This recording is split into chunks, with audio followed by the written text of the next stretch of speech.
Jack it up. Morning, Commissioners, Mr. Mayor. Morning. This morning, our Pledge of Allegiance is going to be led by Carrie Stevenson. She is a dispatcher in our communications unit who has been with the Kansas City, Missouri Police Department for 33 years. And I just want to take a moment to highlight something recently of one of her, just to show the caliber of person she is. And this isn't my first conversation or recognition of Carrie. When I was a captain in Central Patrol Division, she also brought a lot of resources and handled a situation extremely professional when we had a house that was caught on fire with officers inside, and she managed to get everyone that was needed to be there resources. So it was really a fantastic response, and this is just the caliber of person she is. But on October the 16th of this year at 9:30 in the morning, an emergency alert activation was received in regard to Radio 852. Our officer, who was operating a police motorcycle, she immediately checked on her officer, and once 3 radio calls went unanswered, she put out and assist the officer, utilizing his last known location. Officers arrived and advised our officer was critically injured and needed emergency medical services. The air traffic was extremely busy with responding officers and scene coordination, which she handled with professionalism. She quickly dispatched emergency services and facilitated the rapid response needed to clear the way to get the officer to the hospital as quickly as possible. In a situation that was chaotic and filled with emotion, she demonstrated extreme patience while maintaining clear communication so that officers could efficiently do their jobs and ultimately get our officer transported to the hospital for much needed medical care. Her quick response to the emergency alert and subsequent dispatching of assisting officers and resources on this day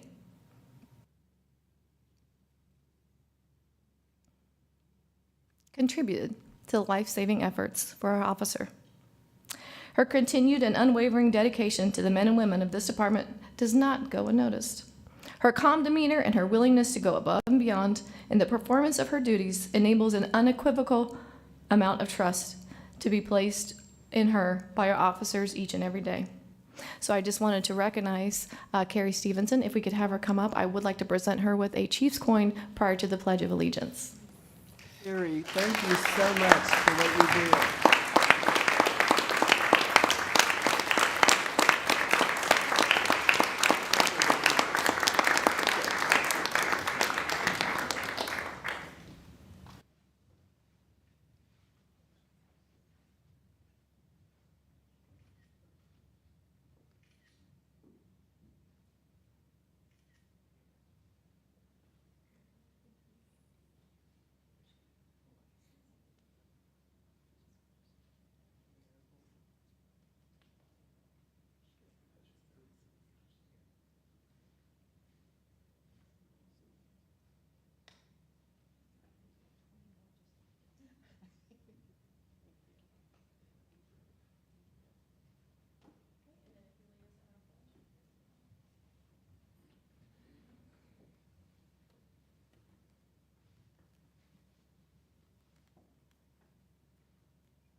Flag of the United States of America, and to the republic for which it stands, one nation, under God, indivisible, with liberty and justice for all.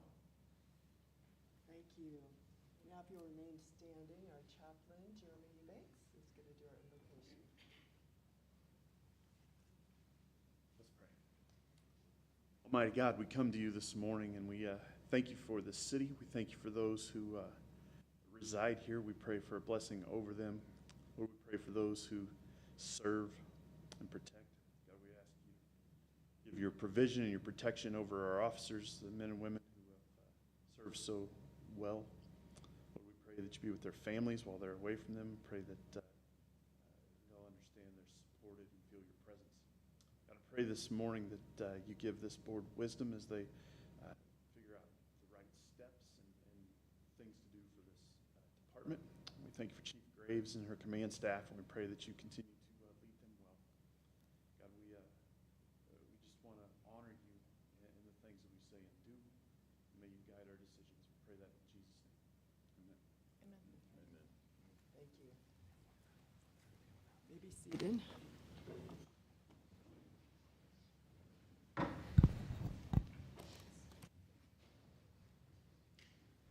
Okay, so this morning, the mayor does not have a designee to speak, so we're going to go right into the Regional Emergency Communications study.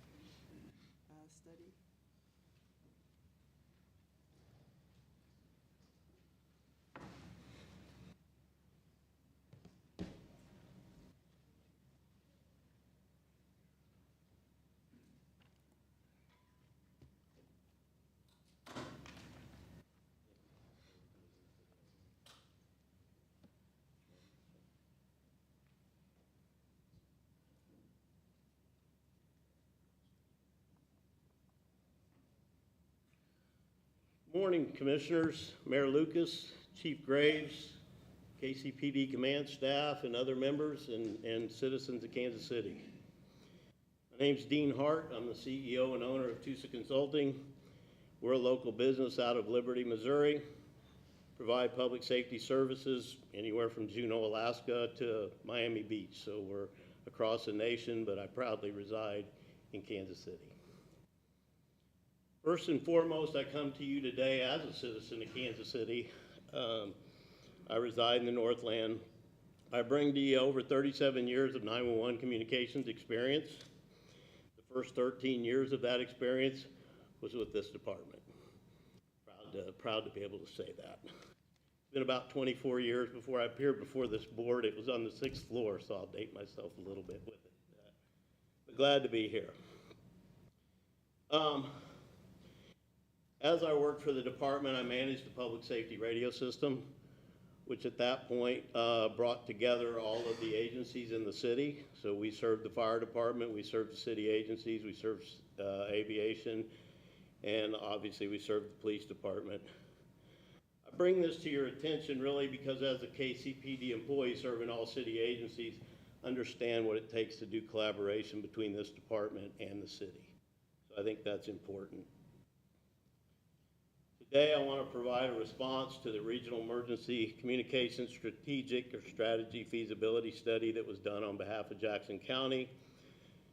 As part of this study, we were fortunate to be able to partner with P. Strata, which I've got Patrice Manuel here.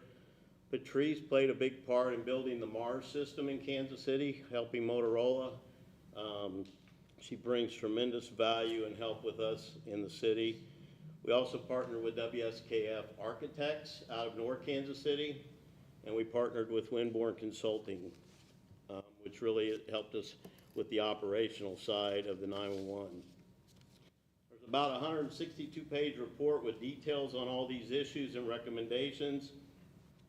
We really kind of reached two conclusions of I'm going to say a building consolidation and a virtual consolidation. I'll get into that, but if you want some light reading in your spare time, that report is there. The department has it. My focus today for this presentation is on the Kansas City 911 Communications Center and focusing on the staffing issues and on providing some recommendations to help with those staffing issues and recommendations to this board and the city that should be considered outside of some of the report details. The report really focused in a general on Jackson County, so we focused on all of the PSAPs and how that consolidation may happen. I want to speak today specifically about this police department and their staffing issues. They have a very large call volume, and that's the first slide I see up here of approximately about 2.3 million calls that happened last year in Jackson County. This department handled 1.3 million of them. So there's a huge call volume that needs to be recognized. But the first thing, I think I would be totally remiss not to acknowledge or recognize the very tough job these telecommunications professionals have. Chief, it was a pleasure to see you recognize that as well at the start of this meeting. They deserve gratitude for working very long hours, answering call after call from citizens needing public safety help, many times on a citizen's worst day. looking for help. And when they call 911, they want somebody to answer and get that help from public safety. Telecommunications professionals are expected to answer that call pretty quickly. There's been national standards that I'm going to talk about as well. But they're expected to answer that in a timely manner in which a Kansas City citizen or someone passing through our city needs assistance from police, fire, EMS, or maybe all of the above. The 911 call standards are established by several organizations: APCO, which stands for Association of Public Safety Communications Officials, NENA, National Emergency Number Association, NFPA, National Fire Protection Association. And they define these standards as answering at least 90% of the calls in 5 to 15 seconds, and 95% of the calls in 5 to 20 seconds. So I've got 4 slides today I want to focus on with you. This first slide that I have up is the call volume for 2023. As I said earlier, over 1.3 million calls are answered by this department out of 2.1 million calls in Jackson County. The call volume and the benchmark for this study.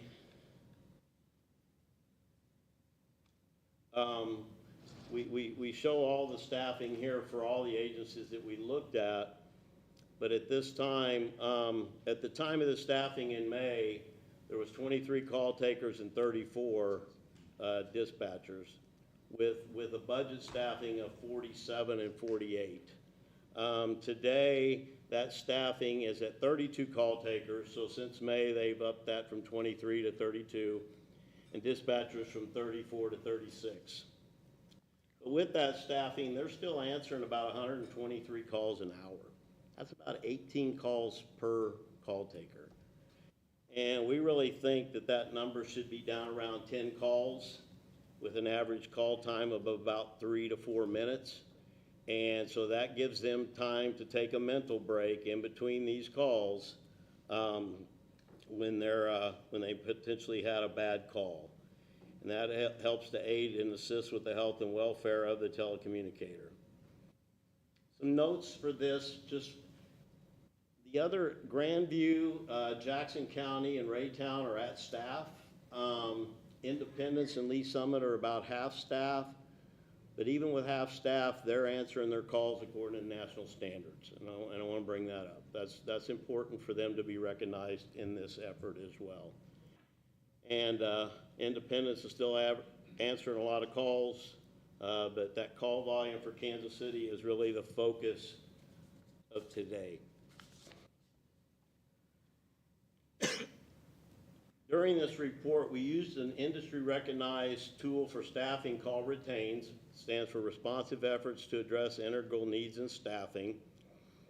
By doing that study and based on the call volume of what Kansas City has, going back to this slide, you got 47 call takers budgeted.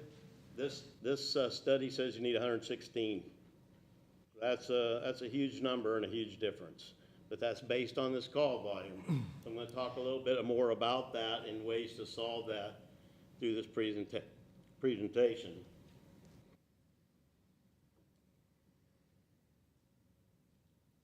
Going back to this call volume slide, I think an important piece of this is non-emergency calls. So they're handling over 500,000 non-emergency calls. And in my mind, what's that do? It takes away from them answering true emergency calls. And so that's another focus I want to talk about today with some solutions.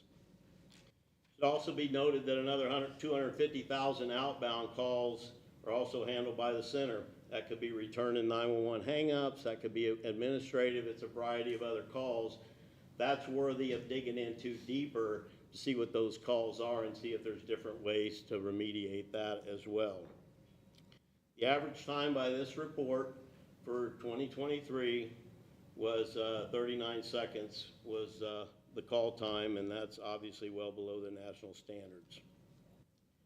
In review and analysis of just this slide alone, there's opportunities by the city to assist with reducing call volume and allowing true 911 emergencies to be answered by or above the standards. You know, it's nice to meet the standard. I hope we work to exceed the standards. Mayor Lucas, as a Kansas City citizen, I've been watching this situation. I understand the personal side of it for you and aware of the issues and long before this feasibility study even came to light. There is potential initiatives that I believe the city could do to pretty quickly assist with this non-emergency call volume and allow the telecommunicators to answer true 911 calls. The city has a 311 center that could handle a lot of these non-emergency calls. I know that you've got an initiative of KC Reach that potentially could help with some of these non-emergency calls. And that in itself would potentially reduce the call volume almost half. It's probably in the high 40%, but almost half could sit there and help reduce that call volume to allow those call takers to answer true emergency 911 calls. It's also known, and in communicating with Major Williams, he's working on an ACD for the non-emergency numbers to be able to shift those away from the call taker more quickly. And 311 and KC Reach could easily be added into that call director to assist with that. To do that, staffing for 311 probably needs to be 24/7, and that's probably the challenge with that, but I think that can be overcome. Those are immediate steps, in my opinion, that can reduce non-emergency call volume and allow Kansas City to focus on getting back to their budgeted staff at a minimum, which is 47 call takers. At the time that you do that, I ask you not to be remiss and continue to sit here and monitor this and know what that call volume is, because that true budgeted staff is somewhere between that 47 number and that 116 number. But we got to sit here and work on getting rid of these non-emergency calls. It's taking up a lot of time for a call taker that should be answering emergency calls, and in that standardized time that I spoke to earlier.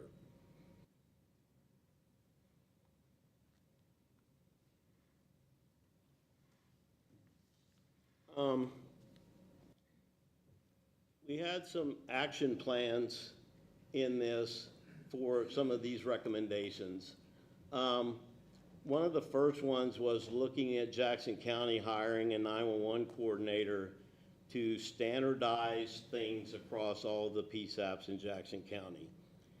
As we looked at the PSAPs, no two were really operating the same. There should be standard protocols for them to answer calls, for them to handle calls. I'll call it standard training. There's quality assurance that needs to be done, but that's tough to do when you're already hurting for staff. So again, moving up to those staffing numbers is important, and continuing to recognize that additional staff may be needed is important as well. The standardization of those protocols and somebody in Jackson County watching over that. We don't view that as Mark. Mark facilitates a lot of that stuff for the region, but it needs to be a dedicated person that can collaborate and work with all of the PSAPs in Jackson County to assist with this issue that's been identified. The other is advance of technology. I talked earlier about 2 levels of consolidation. It's easy to move everybody in the same building. Huge cost to do that. In our study, that cost was about $60 million to build a building that can withstand tornadoes and be there after the storm, sit and do this. That's something that's probably long-term on the horizon to view. But in the short term, if everybody can get up to staff, there's another technology called CAD to CAD integration. So today, we're fortunate in one of the few areas in the country, we're all in the same radio system. A lot of agencies are not across the country. And we also have the same 911 system. That's important as well, because everybody has that same technology. You can add this third layer of technology of CAD to CAD integration. What that does then is, if interoperable agreements can happen between the cities and the government, then I can sit there and configure the 911 system that if all of a sudden I got a spike, so I'm assuming everybody's up to staff and handling calls normally, but we all know we get spikes for unknown events. Chief's Parade shooting, major accidents, that may happen between Kansas City and Raytown or Independence, where all of a sudden 911 spike comes up. That technology would sit there and allow an agency to be able to answer a Kansas City call. So, and it would allow Kansas City to answer a Raytown call. And when you looked back at this, the big cities can help the small cities out in this effort. But everybody's got to be up to speed and operating under the same standards and operating under the same quality assurance and doing everything the same. So then I could sit there and be a Raytown dispatcher, and I got quiet time, but I had a spike in Kansas City, and I've got call overflow from the number of call takers I've got in there just because of that spike. That call can roll to Raytown. The technology's in place to do that. But it takes cooperative agreements amongst the agencies to handle that. And I think everybody has to show they're meeting their staffing requirements then for the other agencies to participate and get that collaboration. So that's really what we call virtual consolidation. By virtue, we're all on the same radio system, same 911 system. We don't have to be on the same CAD. I can do CAD to CAD integration against the multiple vendors that are out there. We got Tyler, we got Central Squared, we got Premier One, primarily in Jackson County. There's others throughout the region. This CAD to CAD interface could allow another city, and it could even extend to the Northland, to sit there and answer calls and help each other out. That's truly helping the full region as well as Kansas City. When you have 911 spikes that may occur from unscheduled events, as I would call it. That's what we call virtual consolidation.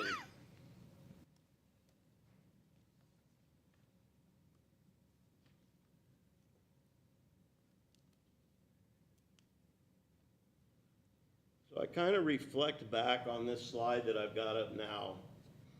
And when all the PSAPs have the proper staffing, they're meeting or exceeding the 911 call answering standards, that virtual consolidation again can help all of the cities. And it could go over to Kansas. That's a little bit of a reach, but technology would allow it. But all of the people on the Missouri side can support each other as well as Kansas City supporting them. So, Mark can help facilitate this. We've got some recommendations on the department looking to outsource their hiring practices to potentially help fill these voids of staffing and help market that. One of the, I think, toughest challenges the chief has, she's trying to fill shortage of law enforcement and she's trying to fill staffing shortages of 911. Both of those are a tough job. And so we think if you outsource some of the 911 side and get some specific attention in schools and community colleges and throughout the region, that can help with some of the staffing shortages. And Mayor, as you look at potentially ramping up 311, that potentially could help even in that. So for the non-emergency calls. So, standardization of protocols, CAD to CAD integration, answer the calls for other cities, can enhance public safety service to all citizens in Jackson County and throughout the Kansas City region when these call spikes happen and when citizens truly need emergency assistance. And that concludes my report to you today. I'd be glad to answer any questions. Dean, thank you. That was an excellent report. Appreciate all your hard work on that. And I know you had talked about outsourcing to the city, and I know the mayor's going to have lots of questions about that. I just had one question when you were talking about that. Would we be having it go to like a phone tree and then it's going onward to the non-emergency side with a 311? Is that what you were meaning when you were talking about that? So as a call taker would receive a known non-emergency call, instead of sitting there and handling it themselves and take 3 or 4 minutes to handle that, pass it on to this ACD that would be configured. Maybe they want to talk to a police officer at the division station. Maybe they need some help from the city on something. Pass that off to a non-emergency line and get that call taker back to answer emergency calls. Well, and it sounds like we've got lots of work to do, but this is a great help. And any questions? How many other cities you work across the country have this CAD to CAD system in place? Can give you an exact number, but that CAD-to-CAD integration is known technology that people use for, I'll call it disparate CAD systems.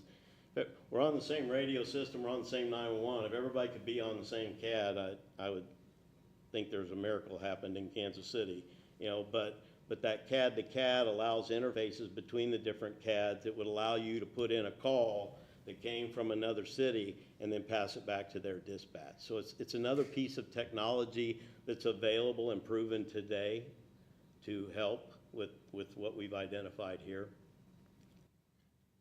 So the minute if we had that today in place, given our call volume, it would immediately spill over into other communities. It can. It would. There would need to be governmental agreements of how all those calls would be answered, because Kansas City call taker classifies a call different than an Independence or a Lee Summit call taker on how their policies are handled of how they're gonna handle calls.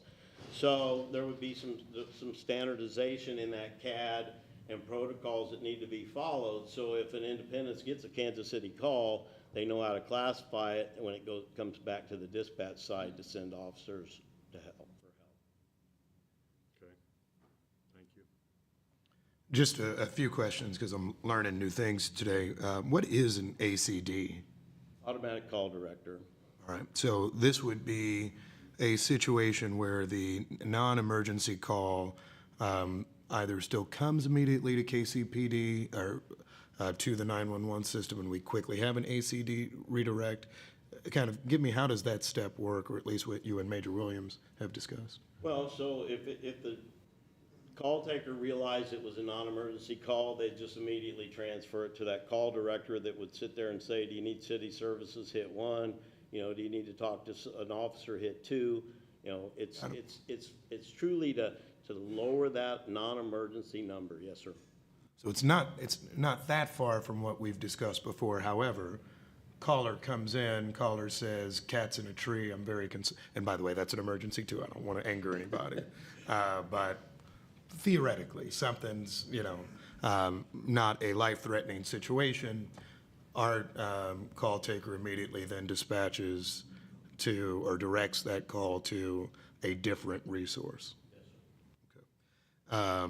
And then that resource, in your anticipation, could be either a 311 system, which we have, of course.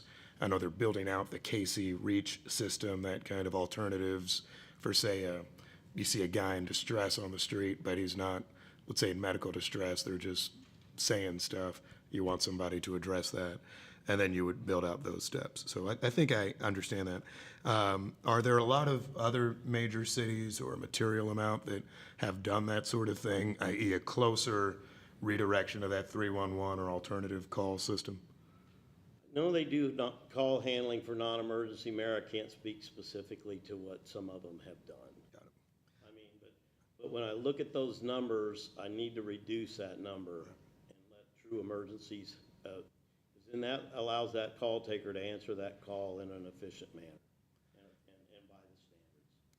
And sticking with the slide in front of us, and this will go a little further afield, but I'll come back to more germane stuff. You have listed that 911/text/vol-P, and this leads me to a text question. So the city of Kansas City has set up a MyKCMO app. The goal wasn't to reduce 311 calls, however, it has substantially. People are much more interested in reporting the fallen tree on their app rather than calling someone at City Hall. And frankly, it's more efficient for that too. I'm forgetting now the extent to which we've created more texting services and others, but is that another alternative path for certain issues? You know, so when I do, Next Gen 911 promotes text to 911. Right. Actually, when a text comes in, that 4.5-minute call time is probably going to extend and hold a call taker for a long, long time for that text to go back and forth. So as where it's something that could be used, I wouldn't recommend it to reduce call times. I think it'll increase call times if it was used more. It's scary to many, but does artificial intelligence help you with that? So this is more serious than Delta Airlines, but where I'm texting with them, and I don't think it's a real person, but they kind of get me through all my steps. Has there been exploration as to utility with that? AI's out there. I think it's still pretty new. And that's why I'm making recommendations to do some of these immediate steps for Kansas City.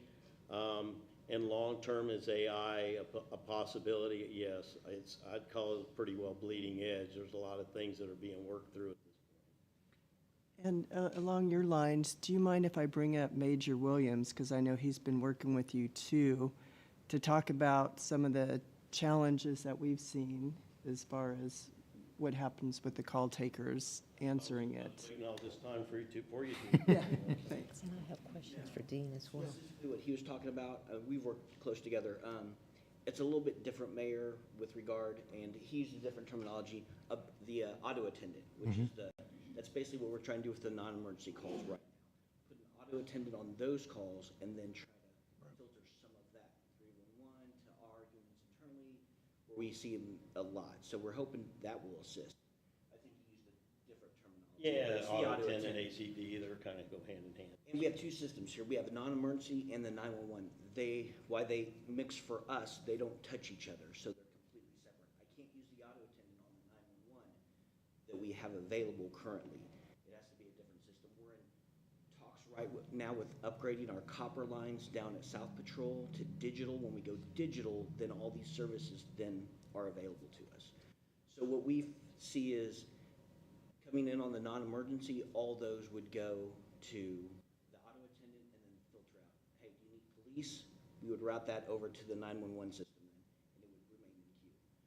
Also, with regard to what you were talking about for answering, if, let's say 311 was able to take our non-emergency without the auto attendant, any non-emergency would go straight to that, either 311 or whoever that is, to answer the call.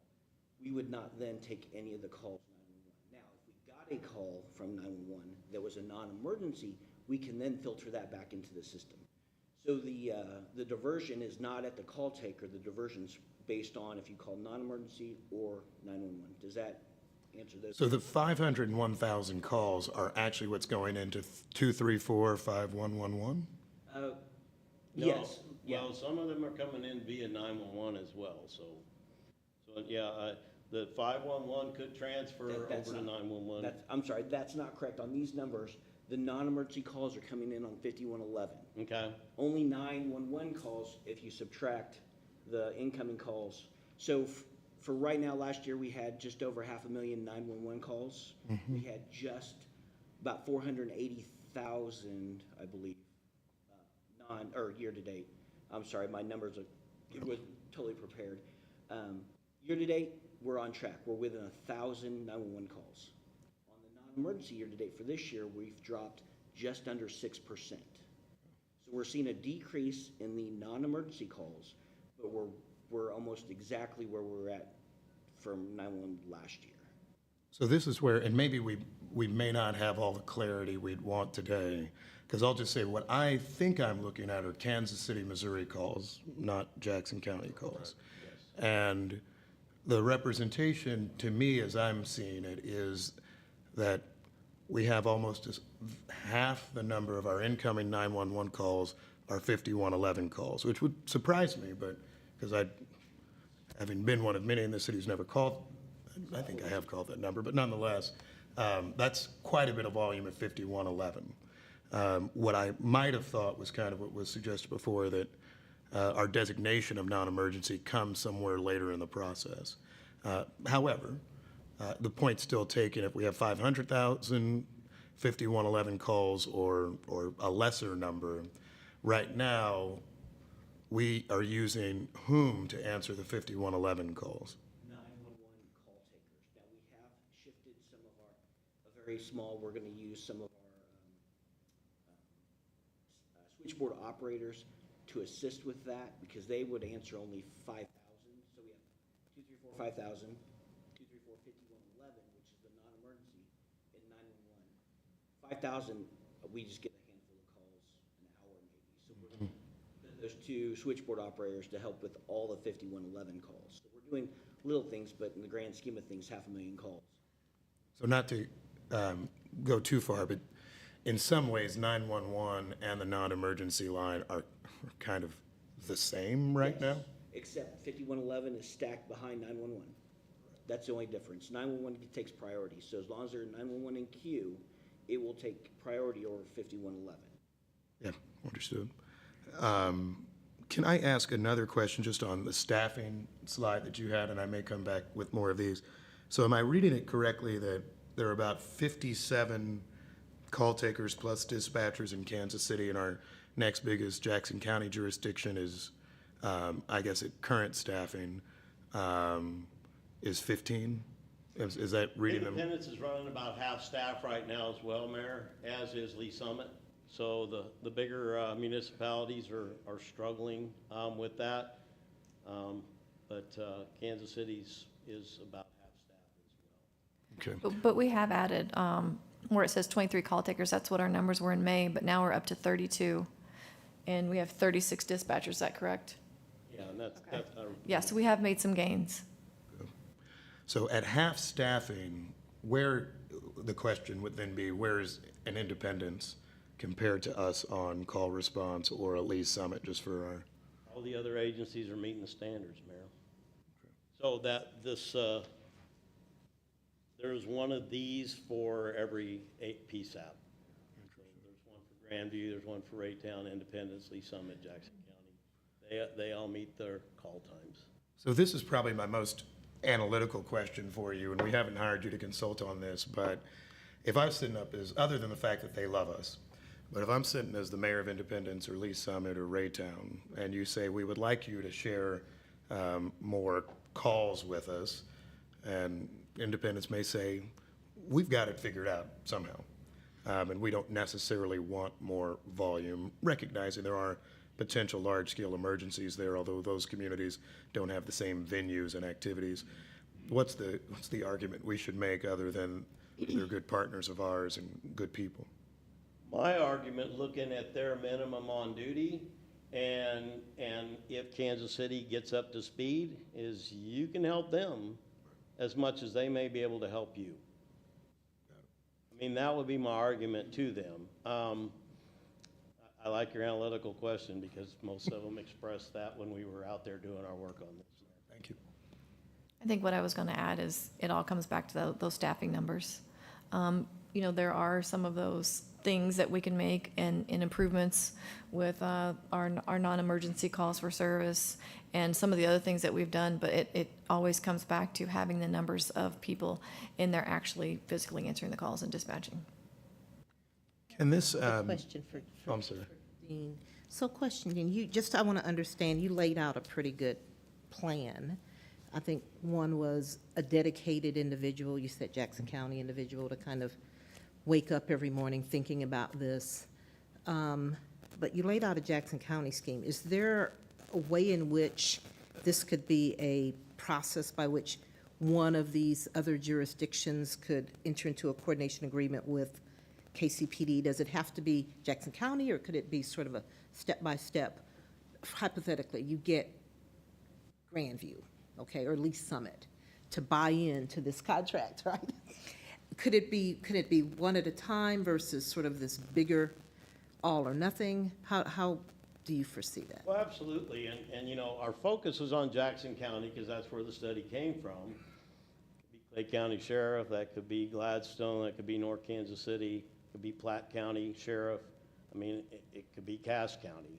It technically could be Johnson County. One of the struggles that the other agencies look at, and it's this call volume, they sit there and with their staffing to handle their stuff that they're doing, if I've got to take on Kansas City, wow, they're overwhelmed by that amount of call volume that Kansas City gets. So again, that's where I think small steps, it's build it and they will come. The radio system happened that way with some collaboration amongst Kansas City, Johnson County, Kansas, Independence. That same thing could happen here. I think if you can get that momentum going, even with one city, the others may see the benefit in that as well and come on board. So Kansas City wouldn't scare them as bad with that call volume. Also, a question about staffing. So I've become aware, I know there are some colleges around the country that have call taker certification programs. Are we aware of anything like that in our area? I know recently I've heard of one in Jefferson City, Lincoln University, in which they're standing up a 911 call taker certification program. And didn't know if you're aware of any, I know often we will go to an MCC and say, this is the need, can you develop a program? Are you aware of any programs like that? Not today. I would encourage you to focus at the high school level, and for a couple of reasons. One, through my tenure with Kansas City, I watched a lot of command staff that started out as civilian employees from the 18 to their 21 to become an officer. And so the high schools would be a place that I would focus on first. It needs to be marketed as a career. It is a career with benefits. If somebody's going to a community college, they're already paying for that.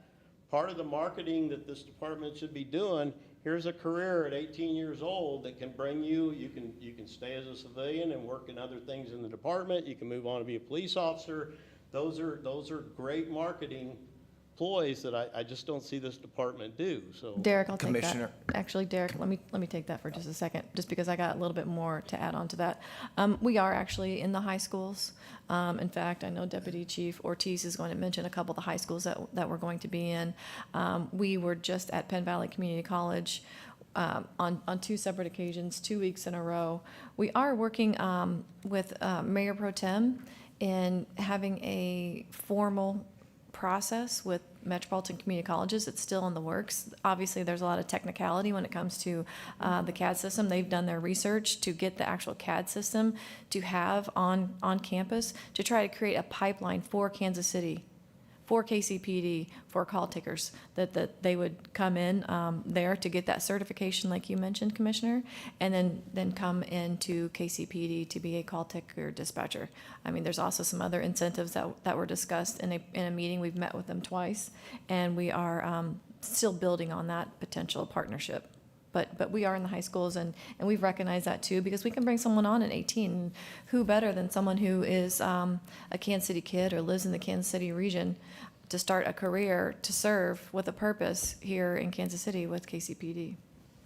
I asked that question because, hard times require, out-of-the-box thinking of how do you incentivize an 18-year-old, someone who graduates from high school? Maybe they're in the program, they are in a program for being a call taker, and we're kind of doing a year of, 1 year of tuition at a community college. I mean, something like that to make it more of a just, we're at a fair, we're at a career fair at a high school, here we are. So just, like I said, I became aware of this program in Missouri, and then I know there's some programs in other parts of the country. I mean, the incentive to a community college is this department's paying for the training. So that in itself should be an incentive. I just don't always see that marketed. And I've used this, and Chief, you've seen me, what, most people are using this to search things nowadays. And when I look at your career page, I gotta go down quite a ways to see call takers. And officers are important, they gotta be there too, but it's a balance, and so I just bring that up. Okay. I accept the criticism, and I know we're also Constructive, really pushing things out on our social media pages instead of our website, or sometimes we'll have links. And I know even here recently, Deputy Chief Ortiz has put something on LinkedIn even, and has gotten a lot of response for a different position. But yeah, we are trying very different ways to recruit in ways that we haven't done before. Well, and Chief, to your point, if I may, this is a good department to work for, and I said that in the beginning. Too many times things are getting sensationalized in the press that make this look bad, and it's not. This is a great department to work for. I was proud to be a part of it. I'm proud to be here today talking to you guys about these things. Great. Thank you, Dean. Any other questions? I just want to say thank you for the presentation. It's interesting, and as Commissioner Romeus notes, that list of ideas are intriguing. I will note for the public's information, you talked about a building and a structure, and while that may not be necessarily at the forefront, I know we have ongoing discussions with the Kansas City Fire Department about a new fire headquarters for them, the sort of thing that would have some substantial cost. So we would look to, if we were exploring that, what types of things or what other build-out would we need to do to facilitate such a thing long-term with these issues. So I imagine we'll be in touch long-term. I'll also take your counsel in connection with how we reach out to other communities as well. Because not only on the collaboration with the calls themselves, I would love to know what is working on the recruiting level. It might be somewhat different, not sure. Independence does seem to have, for example, pretty heavy volume and some real calls, not ours, but what makes that somewhat more palatable perhaps than our community. I get why, for example, maybe a Grandview, which is just much smaller, you like working there, but all those steps we can take are important. So thank you for them. Welcome, thank you. Thank you for, is it possible to get this report? We haven't received this. Yes, sir. I don't know if make- there's anything more behind this, but this is very helpful, so. I can send the entire 200-page report. I will get with Bethany and we'll get that forwarded out to you. Thank you. Thank you. Okay, next we have a call for backup. Thank you. Ty Grant with the Police Foundation of Kansas City. And again, Ty, we cannot thank you for what you do and your support and everything that you do to support the police department, because it's really helpful, and we appreciate that. Thank you, Commissioner. Glad to be here, honored to be here today, actually, with such a fine group of community leaders. Appreciate the opportunity to speak to you.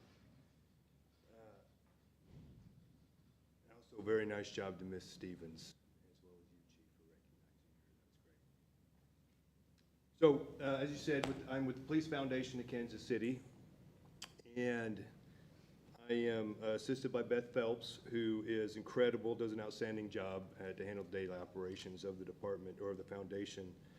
And I have a very generous board on the foundation of local professionals and many community partners who share their philanthropy to make Kansas City safer and to support the women and men of this police department.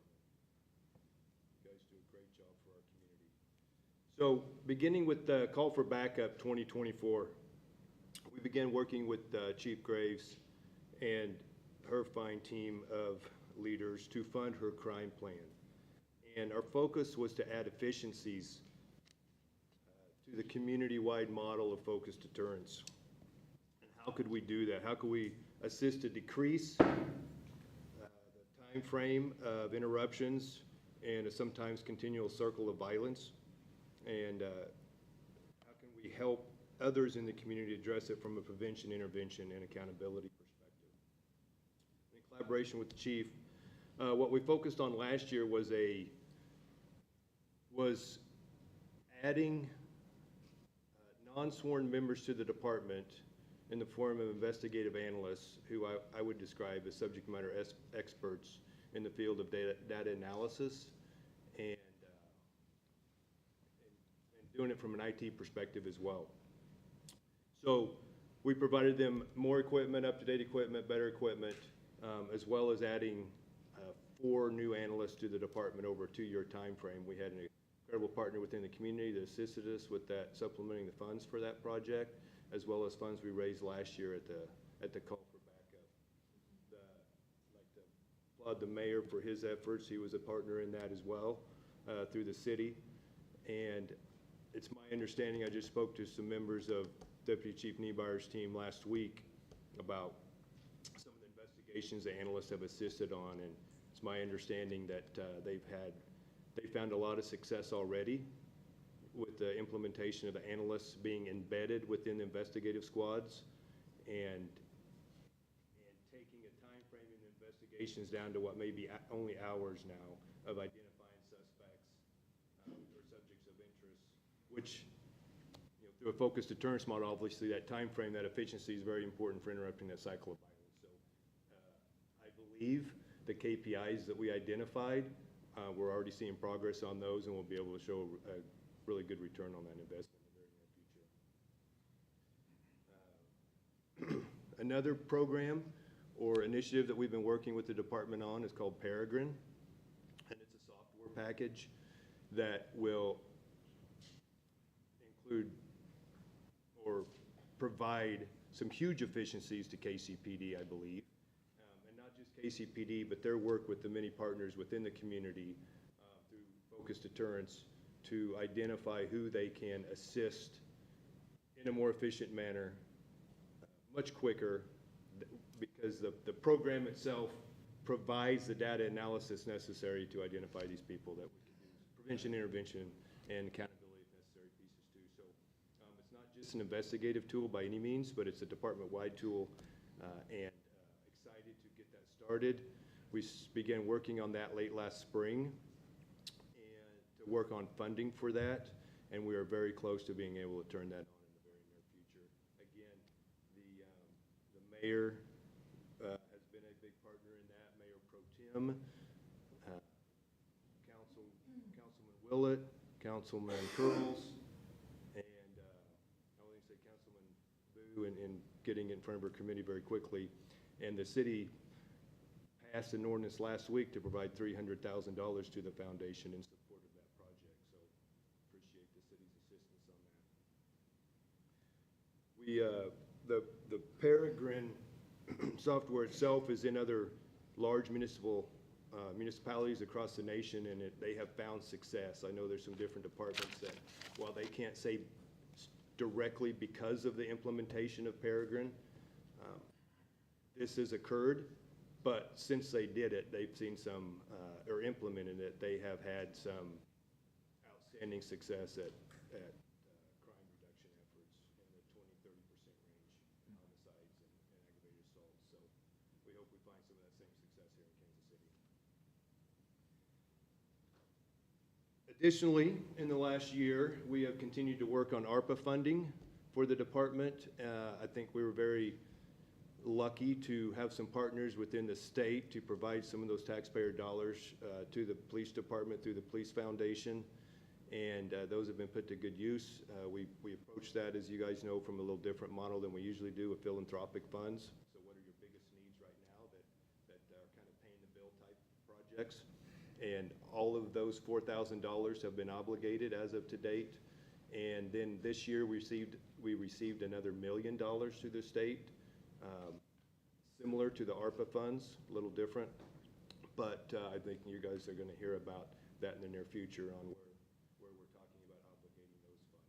We've already talked about it through the foundation a little bit. So very fortunate to have received those dollars from the state of Missouri and in partnership with them to make Kansas City safer. And I think all of this stuff, or especially the last $1 million, will be just another supplement to the Paragen project as well. But it's going to attach to all of those cameras that we're looking at adding. And so for this year, for the call for backup for 2025, it's on February 28th, 2025. You've got a slide up there that's talking about it a little bit. You can see Rob Riggle prominently displayed there. He asked to be part of it again this year. So I said, of course, I thought he did excellent last year. Our theme this year is everything that law enforcement, specifically KCPD, does to facilitate safe environments around large-scale incidents or large-scale events in Kansas City. That could be a Chiefs game, a Royals game, the NFL draft that was here last year, 2 years ago, whenever that was. They run into each other. We have this week the Big 12 Women's Soccer Championship begins. Stadium. I'll be there. And we have other things coming to Kansas City. So lots of large-scale events coming to Kansas City, specifically the World Cup in another year or 2 years. And I know there's a lot of work going on by this department to prepare this community for that. And most people don't consider that background work that goes into all of these events. And that's great, right? They don't need to. They should not see that effort. They just want to go and have fun at these events, and it's great for Kansas City. And so applaud to KCPD for the work they do on those events, and that's what our theme is this year, is preparing Kansas City for the World Cup from a law enforcement perspective, and the work that KCPD does to do that. Kathy Lanier will be our guest speaker. She is head of NFL security, a wonderful lady, very impressive resume. She was former chief of Washington, D.C. Metropolitan Police Department before taking the job at the NFL about 7 years ago. She is a big fan of KCPD. And actually I have a quote from her from the NFL draft where she says that so she's in charge of large-scale events across the world, right, for the NFL. They play in Europe, in Japan, Mexico City. They're enlarging their footprint, sells more shirts, right? And I don't think there's anybody better in the world to talk about the work that goes into making large-scale events safe. She said KCPD was the best police department she's ever worked with. So she is our guest speaker this year. Clark and Tavia Hunt are honorary chairs. As Mayor, as you know, Clark was the chair on the committee to bring the World Cup here, along with the Elick family, Cliff, I believe. I know you played a little bit of role in that. Chairs of the event, Mark Garrett, who is with Blue Cross Blue Shield, Lisa Ginter with Community America, and Jenna and Diego Gutierrez. So Diego, if you're not familiar with that name, he was a former and kind of an original star with the Kansas City Wiz, when it was originally still called the Wiz, when Lamar Hunt owned the team. And had great success within professional soccer and still is very involved in soccer around the world. So have a great group of chairs, presenting sponsors through Blue Cross Blue Shield, Community America, and are excited about continually working to plan out another great event this year and raise a lot of money for KCPD to help make Kansas City safer. So I wanted to say one thing about the Police Foundation and what we do. I find it very advantageous for our community to have this public-private partnership and to do it almost in a manner that is research-based. Yes, the department's funded through taxpayer dollars, but I see huge advantages of having the community more involved in projects to where we can work to improve the opportunities here through the police department and for them to be part of it, especially when we're talking about introducing KPIs to the projects and showing a return so that maybe the city and the department want to look at those and absorb that somewhere later down the road, you know, much like any other research project would be done through grant funding or philanthropic funds. So I see huge advantages having more and more people involved in what this department does on a daily basis and interested in the success of it. So with that, I will give you back your time and be happy to take any questions too. Thank you. Any questions for Ty? I'll just say thank you, and I think, first of all, I encourage my colleagues on the board. We had a more robust than I would have thought city council legislative debate on that ordinance, but, you know, we welcome it, and the prevailing side, I think, got it right. That being said, you know, sometimes people may question the value of a foundation, and I hope that both they listen to what you said about analysts, and even our back and forth a moment ago on AI. You know, sometimes novel and creative ideas are the sort of things that we want to be able to explore as a community to be cutting edge. However, we have a very real budget challenge that the chief has to pay for officers' cars, dispatchers, everything else. And this gives Kansas City, I think, the flexibility and the opportunity to say, how can we look around the country to see what is exceptional and the best and see if it's something that we can apply here. And Ty and his team have the time and the experience to look into those opportunities. There's very good public and private support in connection with those, and I hope we see more. And so not only do I encourage you all to watch City Council, I hope my colleagues also, some of them get a chance to know some of the work you all do better too, because it was almost like perfect timing, the Paragen system. Deputy Chief Niemeyer and I had a chat 3 months ago about how can we pay for some of these positions? How do we get even more analysts? How can we do more of that work? And we see a lot of those answers there directly. So thank you for bringing that to us and bring us even more. Yes, again, thanks, Ty. We appreciate everything, and the community involvement here is huge, and just staying, you know, up on all of the state-of-the-art technology. And I know they have a great website on the Police Foundation that shows some of this technology that has supported us to make this city safer. So I encourage everyone to get on your website and look up all the great things you guys have done. Thank you. And, you know, to segue off that, from Call for Backup 2 years ago, we funded the bomb and arson truck, and I think that's about $750,000, and I think we're expected to take receipt of that in a month, maybe even.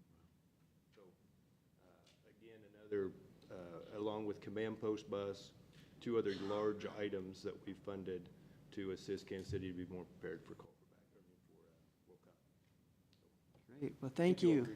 And thank you, Chief, for working with him diligently and with our needs and getting those met. We appreciate that as well. And speaking of that, the Chief is up next in her general.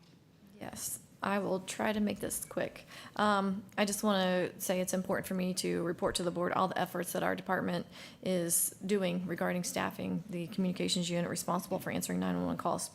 We have reviewed our processes, our hiring and training, making significant improvements. We're recruiting weekly at various locations, kind of like what we mentioned earlier, some places where we've never been before. We recently held 2 recruiting events at Penn Valley that Deputy Chief Ortiz is going to give you a couple numbers that I think are very promising. And also to create that formal partnership is what we're working on with the Metropolitan Community Colleges to create that pipeline or certification process for those wanting to serve in our communications unit. We have trained a number of our employees, too, who work outside the communications unit on being a call taker and a dispatcher, to include law enforcement officers. These employees and officers work open shifts on overtime outside of their regular duties to assist in answering emergency 911 calls. For those outside of the department who may be dispatchers at other agencies, as well as those seeking part-time work, we also provide contractual services to assist in staffing our communications unit. Just yesterday, hope I'm not stealing your thunder, Deputy Chief McCollum, we had 2 KCPD retirees start call taker training on contract to answer 911 calls for service. We're also discussing a potential 911 unified command with other emergency services in Kansas City. It's also important to say that after completing a pay study earlier this year for our professional staff, it was recommended the starting pay for some positions be increased. Our fiscal division is reviewing the feasibility to offer those raises for professional staff to include the communications unit prior to a new fiscal year to further assist in recruiting efforts. In November, our professional staff will receive their $2,500 retention hiring incentive provided by the City of Kansas City. Thank you, Mayor, to helping staffing several critical positions such as call takers. We also have our fleet operations detention officers. We have a lot of people at KCPD who do a lot of critical work. The Kansas City, Missouri Police Department is not alone in staffing challenges, as you heard earlier today, too, for 911 emergency call takers and dispatchers. Many other large departments are also experiencing staffing shortages. It's important for the people of our city to know every 911 call is a priority for us. It's important to know that we do have to first prioritize calls to send officers where there's extreme, known, or potential to danger to human life. Once we answer the call, no matter what it is, we show up. And we show up to help. And on that, I want to take a moment to acknowledge the work of the people of this department. No matter where they work in this organization, they all have a mission and a purpose to help those who seek our service. And each member of KCPD plays a part in our safer city. Many of our members are doing more with less right now. They feel stretched and at times overwhelmed, but they still answer the call and are doing all they can do to help.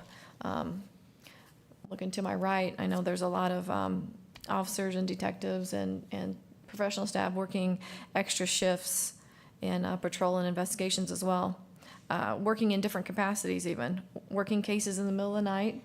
Our people are dedicated to the betterment and safety of Kansas City, and we need more people like them. Lastly, over the past month, our members have exhibited extreme resiliency and perseverance throughout our department. We've had officers who have been shot at on 2 occasions where we were called to help. We lost an active officer who recently passed away, and we've had a motorcycle officer involved in a life-threatening accident. We are ordinary people that choose to serve others, even at our own personal risk. And I'm not surprised at the great work that we do accomplish with the people we have here at KCPD, because I know the caliber of people that they are, and I'm thankful for their service, and I'm humbled to serve them and support them. So I just wanted to take that moment out to say a couple words. Thank you.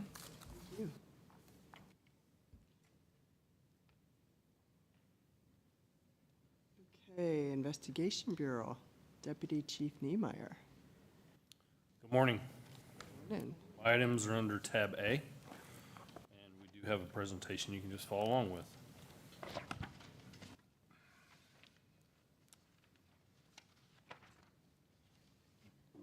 First thing I'd like to address is it's been a while since we've had a Board of Police Commissioners meeting. So there's been a lot of things happen in the last 5-6 weeks. So one of those things that happened was we had our first detective school. We used to have this yearly. We haven't had one for a while, but we had our first detective school on September the 16th through the 20th.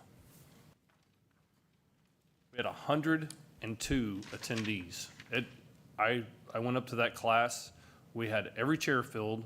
We had detectives sitting on the floor going up the sides of the room at the academy. For those of you who've been to the academy, you can see it was the largest attended training I've personally seen since I've been on. We had, as I said, 102 attendees. There were 23 agencies from around the metro area in that class. I want to thank Sergeant Mark Slater. He is the one that organized this. We had presenters from our own detectives within our department. We had presenters, outside presenters. We had prosecutors. It took a lot to put on this school, and it was long overdue. It's amazing the people that came and the collaboration that happened. Not only we talk about 911 dispatch, we talk about investigations, and I'm going to talk about some cases that cross lines. It doesn't just happen in Kansas City.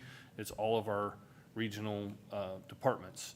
So we had people in there from all of those. So I really want to thank the people that put that on and all the work that went into that. Next item is our blue sheet. 2024, we are currently at 127 homicides compared to 155 homicides at the same time last year.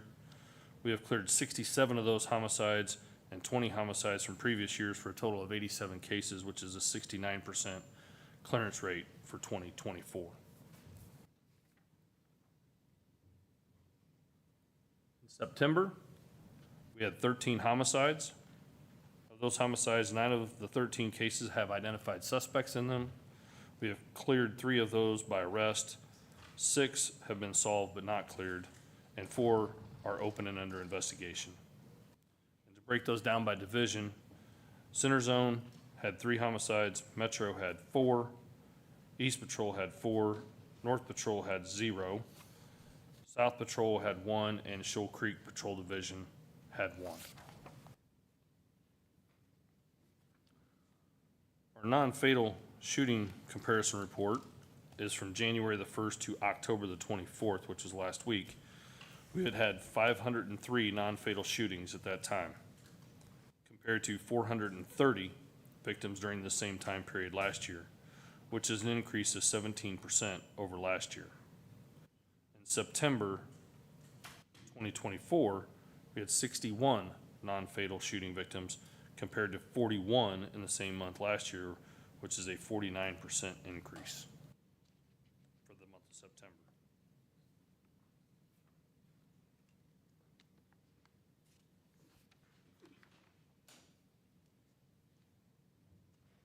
During the month, we submitted a total of 319 cases to county prosecutors, 247 of those to Jackson County, 29 of those to Clay County, 43 to Platte County, and 0 to Cass County. And I think the mayor asked this question last month about federal cases also. We have presented 113 federal firearms cases to date. So I didn't necessarily been reporting on federal cases, but that's how many cases has been presented by different portions. So, and lastly, I don't normally do this, but I think it's important with what's going on in the community. I think it's important what's going on in the news media, that we give some case updates to different cases that have been occurring that have brought attention to the public. So I'm going to update you on a few in different portions of our department that sometimes aren't talked about as well. So for case updates, I'm going to start with property crimes. I would first like to say I've been talking about property crimes since February. Every board meeting I bring something to the board to explain what we're doing in property crimes. And I'll remind you, back in January and February, one of the biggest cases was when the Miami Dolphins were here last year for a playoff game and their equipment trailer was broken into. Property crimes recovered almost all of the items that were stolen from that. made arrest on that, and returned those items to the Miami Dolphins. That was in February. We had an outbreak of high-end Dodge vehicles that were being stolen throughout the city. That was investigated by our property crimes. Those individuals were arrested and charged. Detectives identified, and since the last, detectives identified those individuals and made several other arrests besides the ones just on the ones downtown. Detectives identified 2 individuals since this last board meeting who were arrested in connection with several of the burglaries in the Brookside and Crossroad districts. We had a vehicle that was broken into downtown that had approximately 86 firearms in it since the last board meeting. Within 24 hours of that occurrence, that vehicle was located and over half of those firearms were recovered. And since the ATF has taken over that investigation along with our crime gun folks in the Special Investigations Division. And it is still ongoing. We also, I think this brought a lot of news attention and well, there's been a lot of news attention with the Betty Ray's break-in and burglary. Those folks were identified within 24 hours as well. Our property crimes people knew who that was when it happened. Within 24 hours, they had filed for a search warrant. They served that search warrant in Kansas with the assistance of KCK. That person was placed into custody and charges were filed on that person within 48 hours. But what I would ask on a proactive measure, we continue to ask citizens to not, and this is on vehicle break-ins, we continue to ask citizens not to leave items in their vehicle.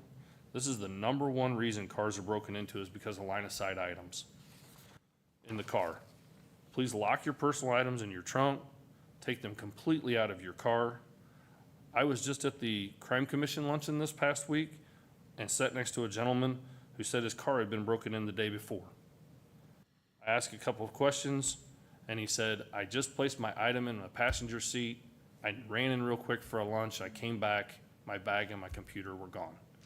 And it was a line-of-sight item. And he goes, and we had a discussion about it. He goes, I knew better. I knew better than to leave that there and just got in a hurry. So please lock your cars and remove your items. I'd like to speak about the Northland homicide that occurred off of 291 and Start. Our homicide unit responded to that homicide. The suspect was in custody within 18 hours. The squad was able to make the arrest and charge that suspect in Clay County, and he received a $1 million bond. I want to talk about this case because that investigation led to additional cases that is going to be now investigated by our Special Investigations Unit that also has to do with overdose deaths and other items. Our internet crimes against children, we don't speak of that much here. But Sergeant Dumet leads a squad of detectives in conjunction with the FBI to work these cases. This past month, there were 2 cases that were highlighted. One case originated out of California and made its way to our jurisdiction. The suspect was charged in U.S. District Court and is now in custody in California. The second case was also charged in U.S. District Court and was a long-term investigation involving a person here in our own metro. I want to highlight the work that that squad does because a lot of attention is not given to internet crimes against children. And I'm not going to go into the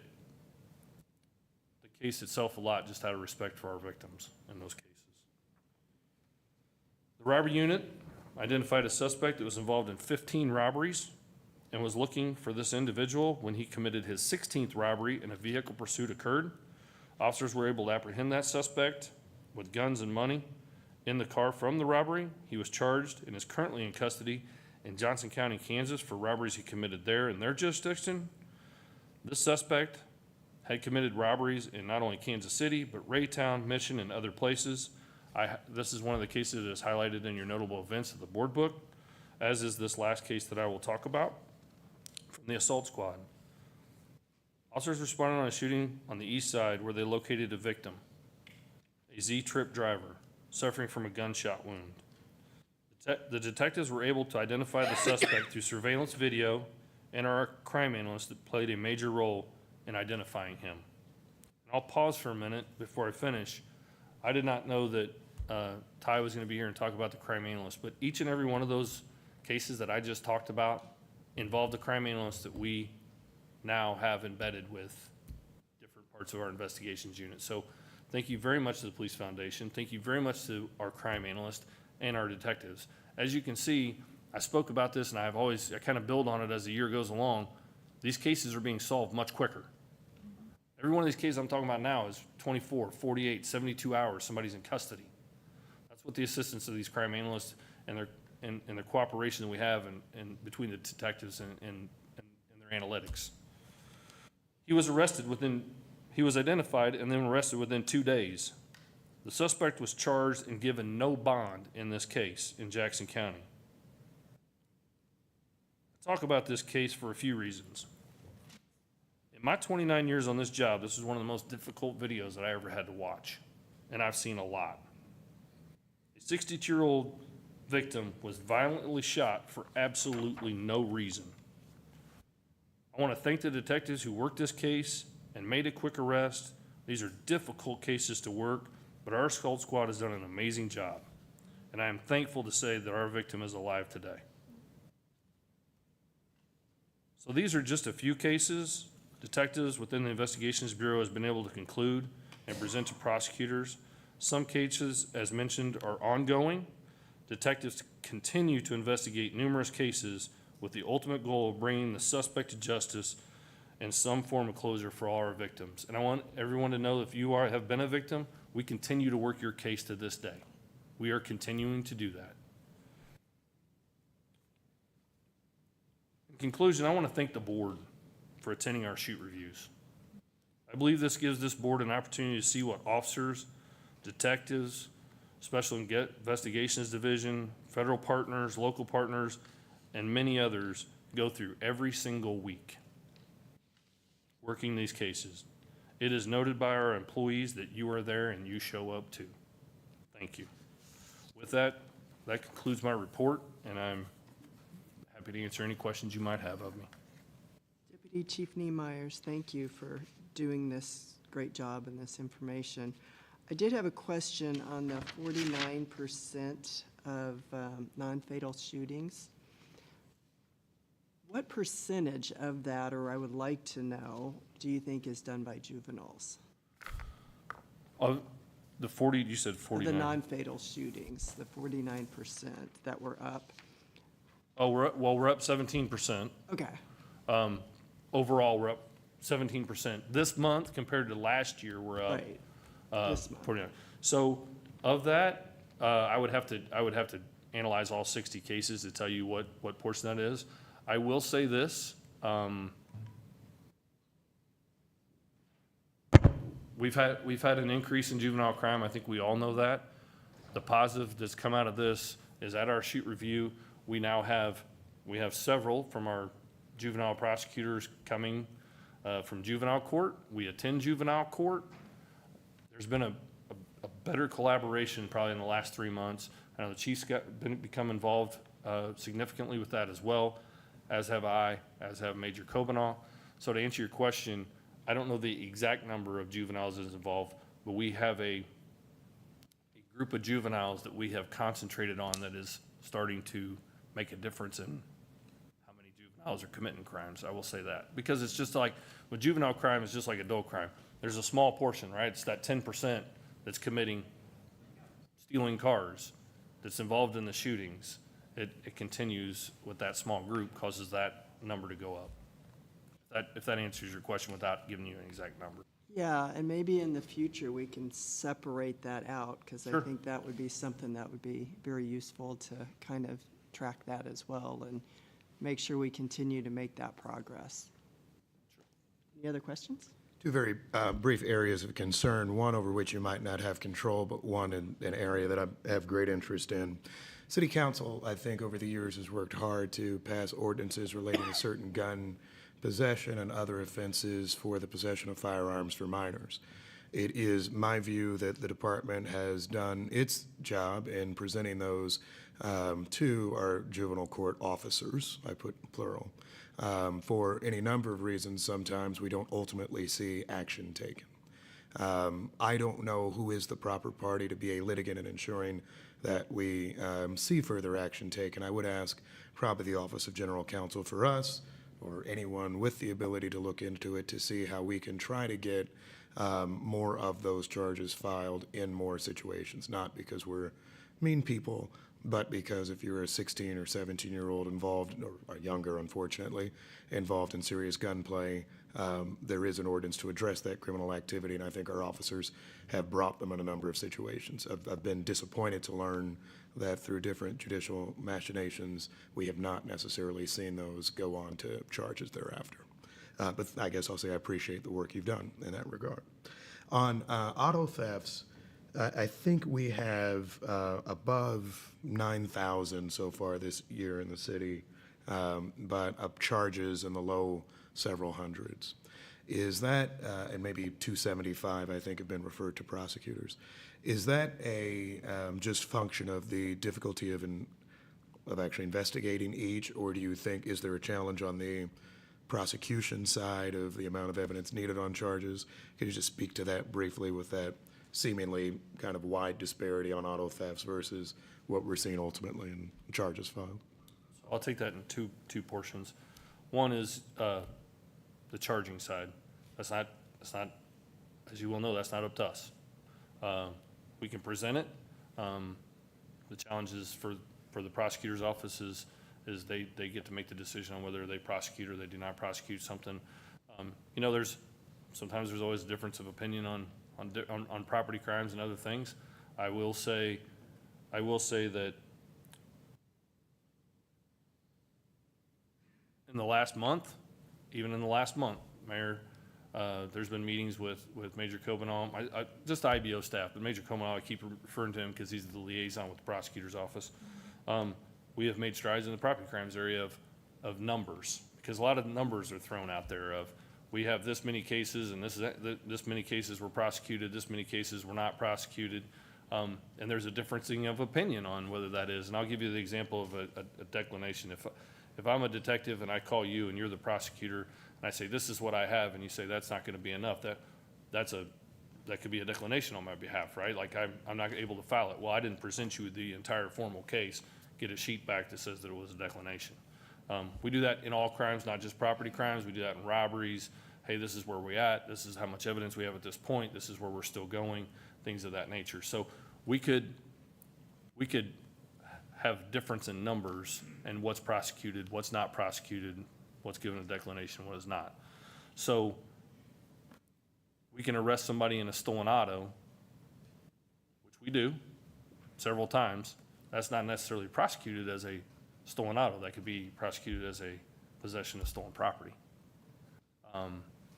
Because the prosecutor may say, how do I know that the mayor stole it? Commissioner Elder was driving it. He gets arrested. That's what the charge is. So as you can see, there's things that behind the scenes that are very complicated that come with that. So to answer your question, I continue to tell the people who work in the Investigations Bureau, we do your job. Someone's arrested, file a case. Then that decision's there. Thank you. May I follow up real quickly? I always appreciate the examples you provide. We get a lot of data, but to put the real-life examples behind that data is very helpful. I read an article as a research project about the increase in carjackings across this country. And it's this blending of both stealing the car, but also assaults that are taking place, and doing that in the complete disregard for life in some respects. We haven't heard a lot about that. I don't know if we're seeing that. I hope that's a trend that doesn't find its way to Kansas City if it's not here. But just something that caused me to stop and reflect for a while, because we're seeing it in so many other major cities. I don't know if you've got a reaction to any of that. An example of that was the homicide it was a homicide that occurred, right? We all knew about the homicide that occurred at Breeding Fox, and that's an example, right? That all started as a stolen auto, and we've seen a few of those. We haven't seen as many as probably the rest of the country, thank goodness. But we have had the exact thing. When I first started this job, we had kids that would break in cars and, for lack of a better term, joyride in a stolen car and dump the car and run away. Now folks are stealing cars and pointing guns at people saying, I'm stealing your car. We've seen some of that, but I think we have gotten on top of some of that. I think we're always behind the 8 ball whenever it comes to some of these crimes, right? Because crime trends change. They've changed in my career. We've had to change direction on different items. We used to never see juveniles that were, the juvenile court will tell you, they didn't see juveniles that were this violent. That's not really what it was set up to be, for violent juveniles of this nature. So, you know, we're changing with the trends, but we do have some of that. And if I could just go back real quick, we've had 5,900 stolen autos, not Oh, sorry. 9,000. Flip So my numbers. I Thank just- you. Yeah, 5,900. My brain was catching up on me there. Sorry, Mr. Whitaker, but 5,900 stolen autos, but we have seen some of that, not as much as you probably have read about otherwise, and I hope it does not come here. So, and I will try to continue. I'm going to talk, I always try to prepare a month ahead of time on this board report because the next one will come quick. And I'll try to continue some of the cases that are at the forefront, discuss them publicly so the public has a little better idea, but I also do not want the public to think, well, he only hits on these major topics, because that's just, our detectives work on every case. Every case is important to us.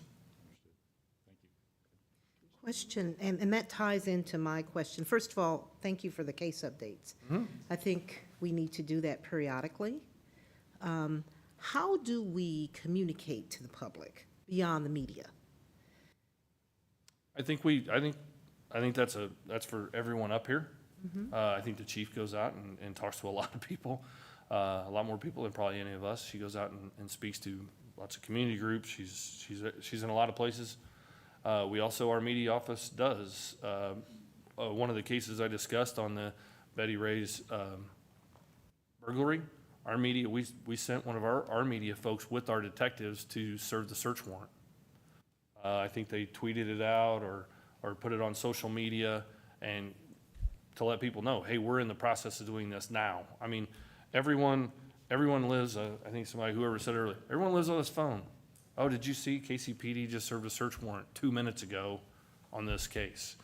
So that's what we're doing. I don't know if there's And I know that was a another way. broad question, but I asked that because I appreciated the case updates. And Yeah. as you were providing them, I was thinking, do people know? I mean, we are public servants. Let's face it, we are public servants. Our role is to support, and we are to be held accountable by the taxpayers and the public. And I know that we all go out and we're out in the community, but I was just wondering, beyond the great work that the comms team does, how are we pushing out our message? So one way we do that is through our patrol bureau. Each one of our patrol division commanders holds a quarterly meeting. It's what we call them community crime meetings, where we share the trends and what's going on with people that live within those patrol division boundaries. So that's one way we're out there, but otherwise, I am in a lot of different places speaking about crime trends. And I also always want to leave time for question and answer so if people want to have direct access to me. But in addition, just like last night, Major Foreman was involved on a panel discussion involving youth crime at, I think it was Uptown Theater. So we try to make sure that we are available to different community groups or different people in Kansas City that want to hear from their police department. And we take each one of those requests or opportunities. And we want to make sure that we're out there and available and people are accessible to us and make sure that we're continuing that education with our public and sharing our crime data. We actually talked I want to make sure everybody knows too, each one of these cases that I've discussed today, every one of our victims, our detectives are one-on-one with the victim. So if the case is solved and is charged, we are the case detective is the first to call and say, this is what's going on with your case, this is where we're at, someone's been arrested, we're presenting it. At that point, once someone is charged and things like that, that then goes to the court, but I want you to know that we have one-on-one contact with our victims. Of the 5,900 stolen autos, and you said how many are prosecuted? 200-ish, 300? I have it. How many of those folks that are prosecuted spend any time behind bars for any period of time? Just my question. I'd have to check with the court, because I think it's dependent. There's different levels of that. Did we get in a pursuit with someone? So now the eluding charges on there, did they have a gun when they were or in the car with them? So there's so many different levels of who's arrested, when they're arrested, and what else went on with that stolen auto, because it'd be difficult for me to just say somebody got arrested for stolen auto and they spent time in jail. So that's something, if we want to do an analysis on it, we sure can. I'm just curious. Yeah. Prior record? Yeah, that comes into play. Well, and along the lines of communication, I know we get a lot of emails, voicing from the community on what's happening in their community. And I know behind the scenes, we're addressing it, and just like in the Crossroads, I'm reading all about, maybe Chief, you can talk about some of those updates just real briefly. I think, just not to interrupt you too much, but I think Deputy Chief Mayman's going to take That's care on of some next. of that. Okay, perfect, because I know that, the community does like to hear that and those responses, and I thank you for putting, cases in that and kind of helping them understand. But I know we are doing a lot for those things, and, even though maybe people aren't here to see it, it is getting addressed behind the scenes. So maybe there's a way that we could better communicate that as well on our website or something, I don't know. Because if they're not here and not watching the board meetings, just to kind of let them know that, hey, we hear you and we are doing something about it would be great. Commissioner Kramer, if I may, just briefly to Commissioner Romeo's point, I want to thank Deputy Chief Niemeyer for saying one thing that I don't think always comes out as clearly, which is that we take every offense seriously. Deputy Chief Niemeyer made a point which is exceedingly accurate and becomes more so every day that I have been in this job, which is that there is much attention, and that's human nature and it's fun, on the moment of the offense. You read about the break-in, you read about the non-fatal shooting, the homicide, and what have you. And even on very serious offenses like homicides, it'd be fascinating to run a study of the attention on the homicide itself versus the final disposition. And that's nothing we necessarily can change, but what I hope people understand is that the lack of an immediate apprehension. I mean, for example, Deputy Chief Niemeyer mentioned a property crime where we apprehended a suspect within a 48-hour period. Prior to the apprehension, which is relatively quick, by the way, right, it already catches wildfire in its own social media and traditional media universe of what are the failures of the city, this department, our community more broadly, and all those sorts of things. We don't necessarily need to resolve all that debate and discussion, other than I really do appreciate your sharing. Everything is serious. I talked about the cat out of the tree before. Here I'll do a different example. The break-in of your shed in your backyard does matter to this department. It is not something where someone's just blowing it off. And I may do just a little bit of pushback because I get tagged on just about everything on social media now. And people always like to say, no, this bad thing happened, and officers showed up and said, either we don't care or nothing's going to happen or we can't do anything. I've absolutely never experienced that in my lifetime as a Kansas Citian and interacting with our officers, or frankly, from people that I actually know. I think, I'll say candidly, when I was out of town, we had a call, there was something going on in the neighborhood. My wife said, no, we had a very nice officer, and it went through normal channels, by the way. Nice officer came to our door, said, this is what's happening, what have you, a younger officer. They weren't trained to whose house it was, there was no special thing. That's what we do each and every day. If someone has that complaint, that's what I always say, people. If somebody actually honestly came to you after a break-in at your home and said, nothing's going to happen, there's too much going on, we only do murder investigations, all of that, then let us know. We have an Office of Community Complaints, we have a department that works on that. But every time that I have actually heard about it, not just from a tag on social media, but from real people, our officers care, we are working to address it, we are trying our best to catch up. There is no excuse, for any bad behavior. That's not saying that we ignore anything, but I think exactly what the Deputy Chief represented today is the core of what our communication actually needs to be. our first communicator is the officer who responds, right? Our next are the many people that may interact with you, including detectives.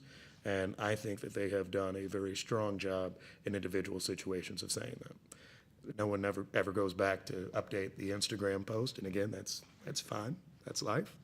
But, you know, as long, Commissioner Romney, as I think our officers keep doing that on day one and showing up and saying, I'm sorry about what's happened, let's see what we can try to do. We'll be honest and realistic with the steps ahead, but that being said, we're gonna do everything we can to figure this all out, and I think that's where we are. And I want to commend you as well, Chief, because I think you have instructed, and I've heard this, we don't have officers showing up and talking about broader political issues, whomever may be one of our prosecutors in any of our counties, all different, or anything under the sun. They're showing up and doing their job, and I think that's the best communication we can continue to do. Thank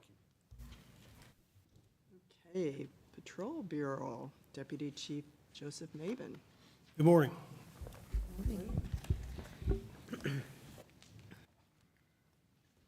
I'll begin my report today by highlighting some of the Patrol Bureau notable events over the past reporting period. Next, I'll present the response time report. Then I'll conclude with a report from the Traffic Division. Central Patrol Division officers responded to a prowler call for service at a commercial construction site. When officers arrived on scene, they observed a burglar who fled on foot. Officers gave chase and were eventually able to detain the suspect. Upon further investigations, officers determined the suspect was wearing items that he had stolen from the site. A search incident to arrest revealed he also had meth and cocaine on his person, and he had stolen property from other construction sites in his vehicle. The suspect was arrested and charged with multiple felonies. This is one example how officers are responding to property crimes, but we have other strategies that we're using, especially in Crossroads and Brookside, Waldo, and River Market areas. We're conducting surveillance operations along with property crime detectives and tactical response team officers. We're dedicating proactive patrol cars to conduct preventative patrol in property crime hotspot areas. We're utilizing officers on ATVs, bicycles, and foot patrol. We're also offering overtime for officers to work in specific high property crime areas. And lastly, we're working with our division prosecutors to get repeat offenders issued high bonds once they're arrested and charged. East Patrol Division conducted an operation to address trespassing and loitering at 35th and Prospect. This resulted in 5 subjects being arrested for trespassing, resisting arrest, and drug paraphernalia. One arrest also had 5 city warrants, and another arrest had 27 individually wrapped plastic baggies containing a substance that tested positive for cocaine. This individual was charged in custody for possession with intent to distribute and given a $25,000 bond. North Patrol Division officers were made aware of a drug dealer operating within the division. The officers identified the individual and determined he had felony warrants. Officers located the subject, and while effecting his arrest, recovered a stolen Glock 23, 40 grams of meth, and 58 grams of fentanyl. He was charged in custody. Moving on to Community Engagement Division. The Police Athletic League had over 1,400 total visits during the month of September. The daily average number of visits was 70. They also had 23 new enrollments. In collaboration with the Dream Team KC Car Club, Powell put on his first ever car show. The event was held at the Police Academy and featured well over 100 cars, ranging from sports vehicles to classic show cars. The event was well attended and provided Powell with an opportunity to share its message with an entirely new audience. And Westside Can Center officers Villalobos and Hall received the Westside Housing Community Partner Award. This was a result of a partnership between Westside Housing and the Westside Can Center to address and improve quality of life issues around the Senior Citizen Living Center. Our tactical response teams participated in 3 Operation 100s and executed 3 search warrants. They also responded to 53 requests to support other KCPD units. They hosted and provided security at the National Tactical Officers Association's annual conference held at the downtown Marriott and Bartle Hall Convention Center. The NTOA is a nonprofit organization dedicated to improving public safety and domestic security through training, education, and tactical excellence. The conference featured presentations, debriefs, and lessons learned after critical incidents from all over the country. Our K-9 section assisted in several article searches, locating ammunition, multiple firearms, and over 50 grams of narcotics. K-9 Neville assisted with the arrest of a wanted parole violator, and K-9 Rocks assisted with the apprehension of an aggravated assault suspect in a stolen vehicle. Then both of these K-9s also assisted with the apprehension of a subject wanted for homicide.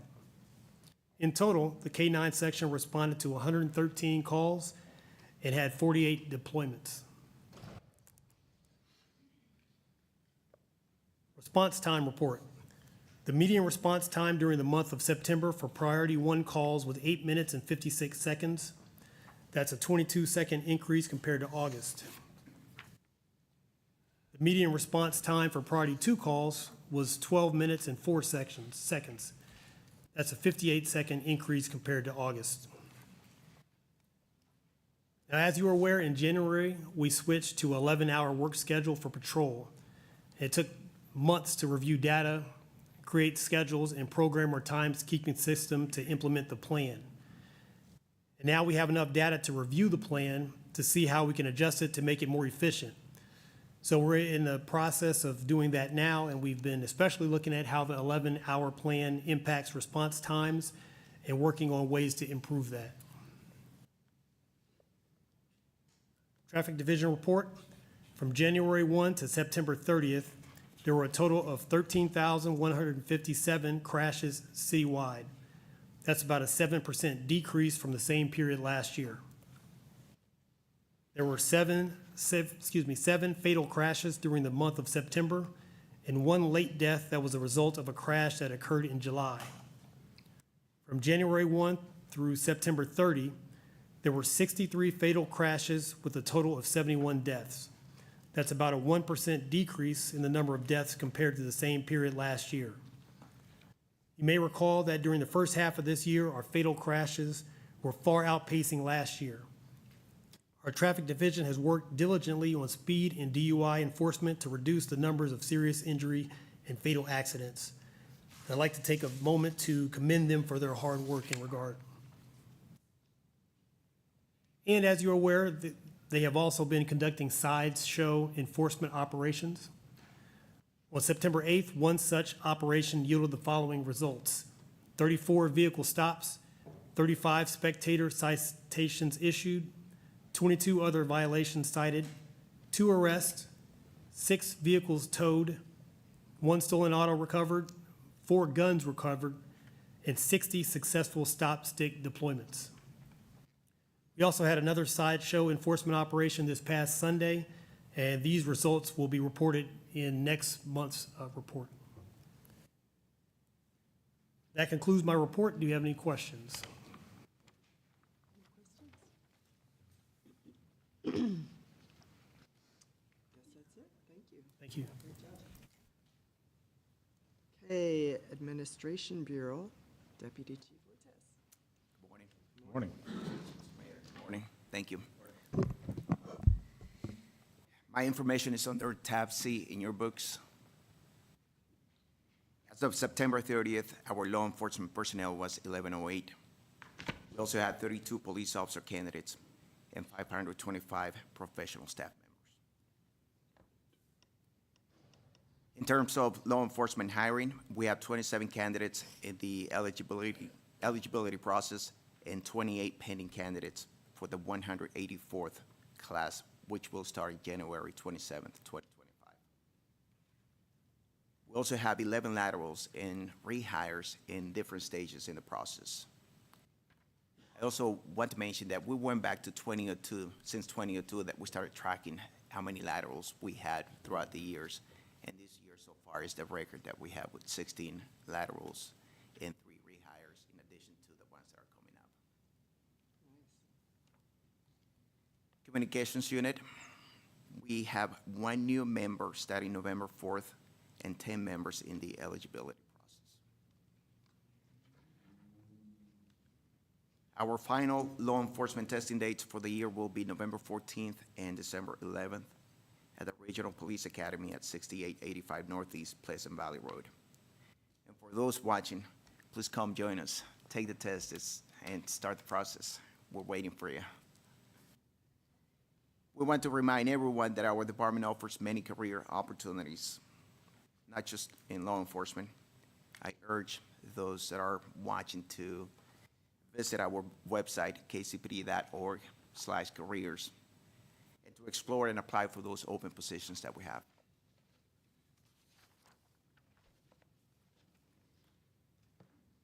Our recruitment events listed are just a few of the many places our recruiters will be. They're out every day recruiting for all positions, building strong connections with high schools, community colleges, and universities. We visited Lee Summit West High School, Liberty High School, Park University, UMKC, Northwest Missouri University, University of Arkansas, Avila University, and many more. These partnerships help students learn about our department and career opportunities we offer. We also have a recruiter assigned to each of the high schools in the Kansas City metro area. And just yesterday, our recruiters were at the University Academy speaking with seniors just to recruit with the emphasis on communications and police officers. We also hosted recruiting events for our communications unit, with the latest one happening last Wednesday at Penn Valley Community College. We had a good turnout. We had about 35 people expressing interest in those positions. Our wellness unit conducted a flu shot clinic.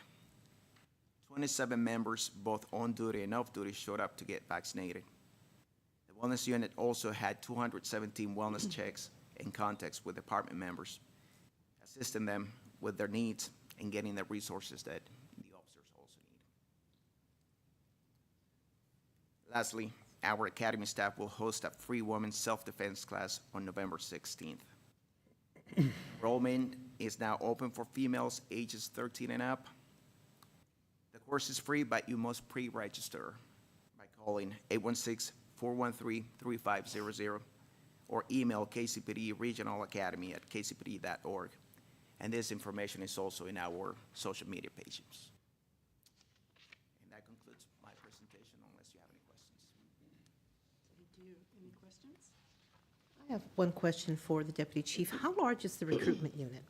I'm sorry? How large is the recruitment unit? We have 4 officers right now in the recruitment unit. We have a sergeant and a captain. Thank you. Okay, Executive Service Bureau. Good morning, Commissioners and Mr. Mayor. All items for the Executive Services Bureau are under tab D of your board book. Item A, budget transfers for fiscal year 2024-25. I request the following appropriations be transferred within the Police Grants Fund and Burn JAG Grant Fund. The Police Grants Fund transfer moves $307,728 from personal services, $74,904 from contractual services, and $58,670 from commodities, totaling $441,302 to capital outlay. The Burn JAG Grant Fund transfer moves $398 from commodities to contractual services. These transfers adjust appropriations to where they are needed now compared to when they were estimated in the fall of 2023 as the budget was being put together. Unless you have any questions, I recommend approval. Any questions? Move to approve. Second? All in favor, say aye. Aye. Aye. Any opposed? Okay, ayes have it. Item B, replacement of automated license plate readers and equipment. Automated license plate readers are used daily to support criminal investigations throughout the city by providing critical intelligence to investigations ranging from property crimes to homicides. This technology has been in place in Kansas City for nearly a decade, and many of the first-generation ALPRs have reached their end of life. In addition, the server that stores the data has failed and must now be replaced. I recommend purchasing replacement ALPRs, a new server and ancillary support equipment for $410,432.96, utilizing funds secured by our friends with the Police Foundation of Kansas City and subawarded to the Kansas City Police Department. Unless you have any questions, I do recommend your approval. Any questions? Quick question for you. At what point, I understand a regular camera can do more than an automated license plate reader. At what point is there some value proposition of actually installing more cameras in the city that can also perhaps do an ALPR function? For example, there's a lot of criminal activity and accident activity at the intersection of Truman and Paseo. Would it be better for us to do the same investment in a regular camera versus an ALPR instead of purchasing both? Just a question for you. Correct. And a couple items forward here, we will be purchasing or requesting to purchase cameras in addition to more ALPRs. These are replacing the ones that the Police Foundation had purchased before. We have 200 that are down because of age, and we're trying to get those caught back up and replaced. But to your point, yes, it is a balancing act, and we do look at the value of license plate readers versus cameras. Is there a point where we stop doing I mean, if we're 200 down, then I guess we'll have a lot more of these ALPR requests. Is there a point where we say we're just moving to cameras in more of the situations because of their versatility? Well, and technology is growing to where they are becoming both a camera and an ALPR. So that's what we're doing. We're in the process of getting those dual purpose type cameras. Does that answer your question? Yeah, I think we'll still have a decision point where we say, I guess if they're ALPR/cameras, then that's the perfect world. But, decision point when we get to where we need to be. I can probably help just a little. The ALPRs we have right now have to be replaced. That's what, when we talk about investigations, we talk about analysts, that's what technology we have. What you're requesting, asking for is coming in the future. It's coming. We just don't have it yet. Right. Does that make sense? Yeah. So, you talk about LERC, some of you been to LERC. That's what will be, the future of the police department will be cameras. They can do all of that and can be monitored all the time. We don't have that ability right now. Any other questions? Commissioner Kramer, I move approval. Second. All in favor, say aye. Aye. Aye. Any opposed? Item C, bid number 2024-0010, new 2025 model year Dodge Durango police vehicles. On September 11th, 2024, bid number 2024-0010 was opened to purchase 2025 Dodge Durango police vehicles. 3 companies were invited to bid, and Landmark Dodge was the only dealer who responded. I recommend awarding Landmark Dodge the bid and request the purchase of 35 new 2025 Dodge Durango police vehicles for an anticipated cost of $1,612,590. Unless you have any questions, I recommend your approval. Just one question. Since there was only one bidder, is the $46,074 per vehicle about what we estimated the price would be? Yes.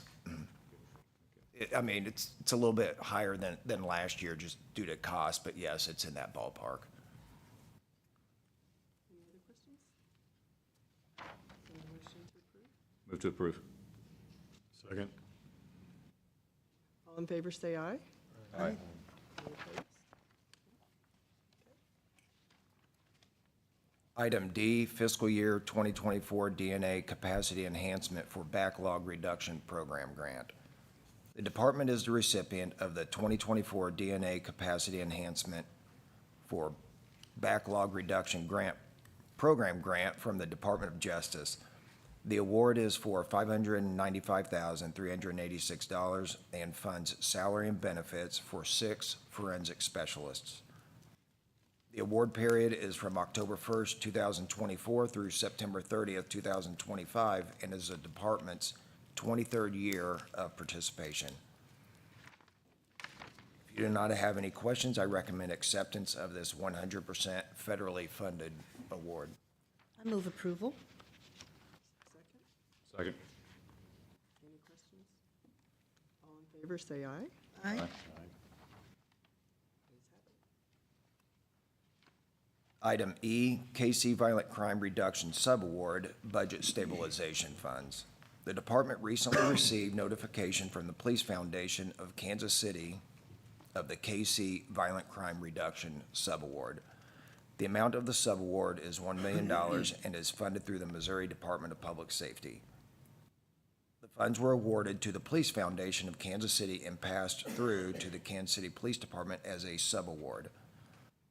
The funds will be used to purchase equipment and technology that will strengthen police services, reduce crime, and make Kansas City a safer community. The subaward period is from July 1st, 2024 through May 31st, 2025. This will require the city to establish an ordinance to appropriate the funds so that we may begin purchasing these items right away. I discussed this with Mayor Lucas, who I appreciate for taking my call, and asked if he would show interest or be interested in carrying this ordinance for us. And I don't want to speak for him, but the conversation went well. Unless you have any questions, I do recommend your approval to accept this subaward. Move to approve. Second?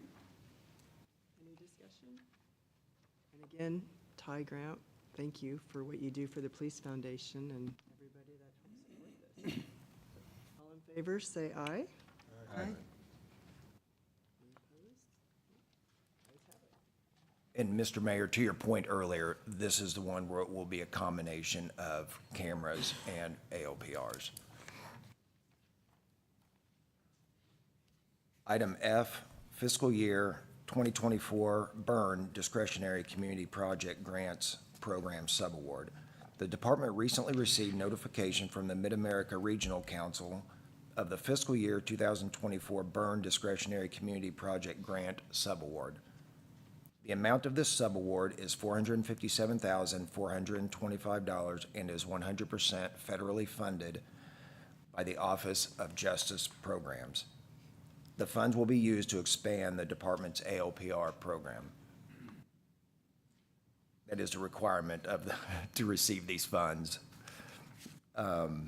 This is the first year of this subaward and is for the period of July 1st, 2024 through June 30th, 2026.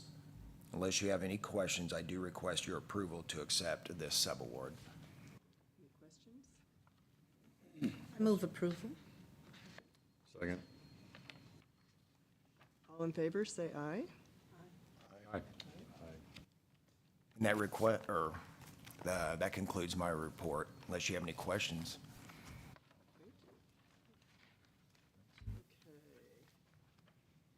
So next, we have Chief's Office Executive Officer, Deputy Chief Young. Morning. Today, we have the drug abuse testing, line of duty death and disability benefits, and death investigations policies for you. I'd be happy to answer any questions, but otherwise, I recommend approval. Any questions? These are all in the normal course of needing to be updated. That's correct. Yes. Okay, thank you. Move approval of all three. Second. Okay, any discussion? All in favor, say aye. Aye. Aye. That's all I have. Thank you. Thank you. Okay, Office of General Counsel. Good morning, Commissioners. I have 3 action items for you this morning, and they're under tab F in your board book. The first item for your consideration is John D. Schroyer's appeal of the Private Officer Licensing Unit, or POLU's, denial of his application for an unarmed private security license. Schroyer was terminated by the Johnson County, Kansas Sheriff's Office on June 26, 2020. On August 30th, 2024, Schroyer applied for an unarmed private security license. On September 9th, 2024, the POLU denied this application pursuant to the Code of State Regulations 17 CSR 10-2.05030, which states that individuals who have been terminated from a law enforcement agency are ineligible for licensure. On that same day, Schroyer appealed the denial of his application. If there are any questions, please let me know. Otherwise, the POLU recommends upholding the denial of Schroyer's application. And on this one, I would like to postpone this due to some of the comments on the, I think it was on the rape that they were investigating. I know Mr. Kenner couldn't be here today. He had some questions on the material we received, and so if we could postpone it, Yes, just allow to- him to do a little bit more investigation. Research on that, yeah. All right. Thank you. The second item for your consideration is Michael C. Ramirez's appeal of the POLU's denial of his application for an unarmed private security license. On June 21st, 2021, Ramirez fired a handgun in a park in Topeka, Kansas 9 times. On April 22nd, 2022, Ramirez pleaded guilty in Shawnee County District Court to discharge a firearm within its city limits, a non-person misdemeanor. On August 27, 2024, Ramirez applied for an unarmed private security license. The application asked him to list all arrests and convictions within the last 5 years. Ramirez wrote NA and did not disclose the arrest and conviction in Shawnee County 3 years earlier. The POLU denied Ramirez's application pursuant to 17 CSR 10-2. You're good. You're good. I would move approval on that. Any discussion? All in favor? Aye. Thank you, Commissioners. The third item for your consideration is Omari K. Tatum's appeal of the POLU's denial of his application for an unarmed private security license. Summary of the case is in your board book. I'm happy to provide additional detail. Otherwise, the POLU recommends upholding the denial of Tatum's application. I recommend approval. Second. Move approval. Any discussion? All in favor, say aye. Aye. Thank you, Commissioners. The remainder of my report will be in closed session.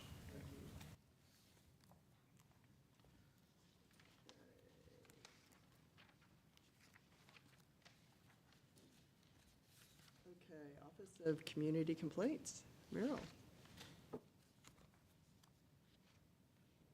Good morning, Commissioners. We don't have a report this morning. However, next month we'll be giving a statistical update, some staffing updates, and just some reflections from the recently attended NACO conference. Okay, thank you. And public comments, I'm going to let Commissioner Whitaker be in charge of that, and we're going to keep them to 2 minutes today. I will apologize up front if I do not pronounce your name correctly. Estelle Lewis? Yes. You want to come up here? And you have 2 minutes. Thank you.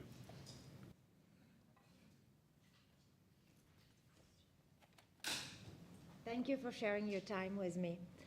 My name is Estelle Lewis, and I'm a housing provider in the Holmes Garden Neighborhood Association. Please Google us. Google our organization. It's out there. I've been a housing provider in the Holmes Garden neighborhood for 25 years. And unfortunately, we have seen an increase of violence in our underinvested community. So 2 years ago, with the help of our community, of our residents, we have started organizing within our city.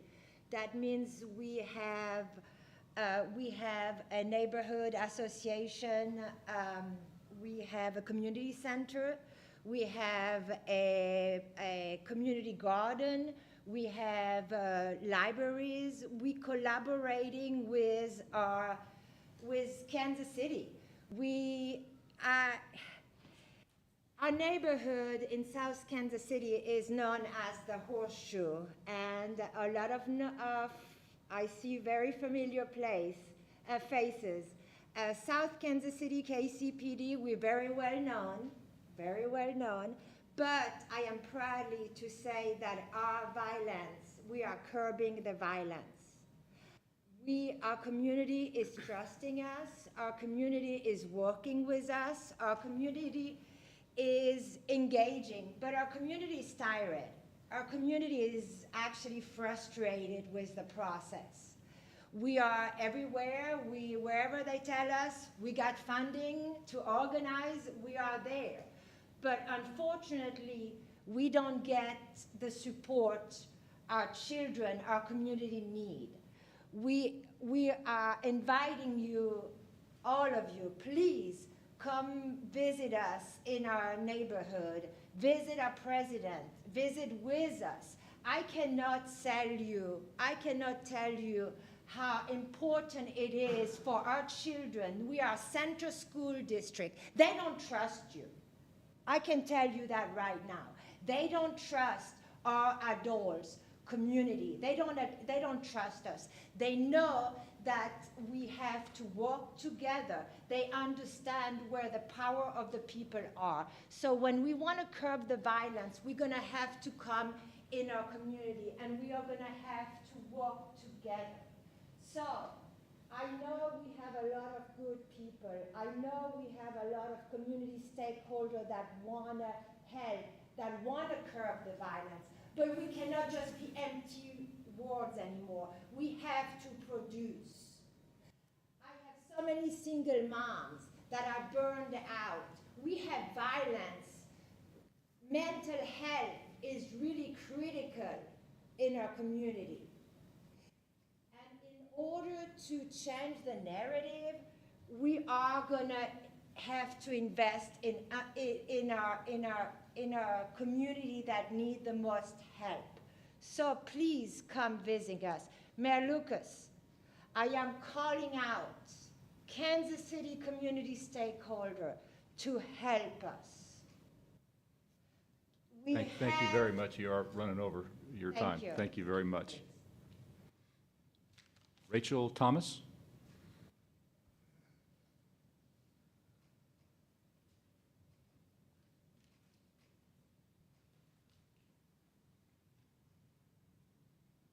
Can you hear me? Yes. There are new people on this board that I'm sure has failed to do their research into the terror KCPD has rained on my community.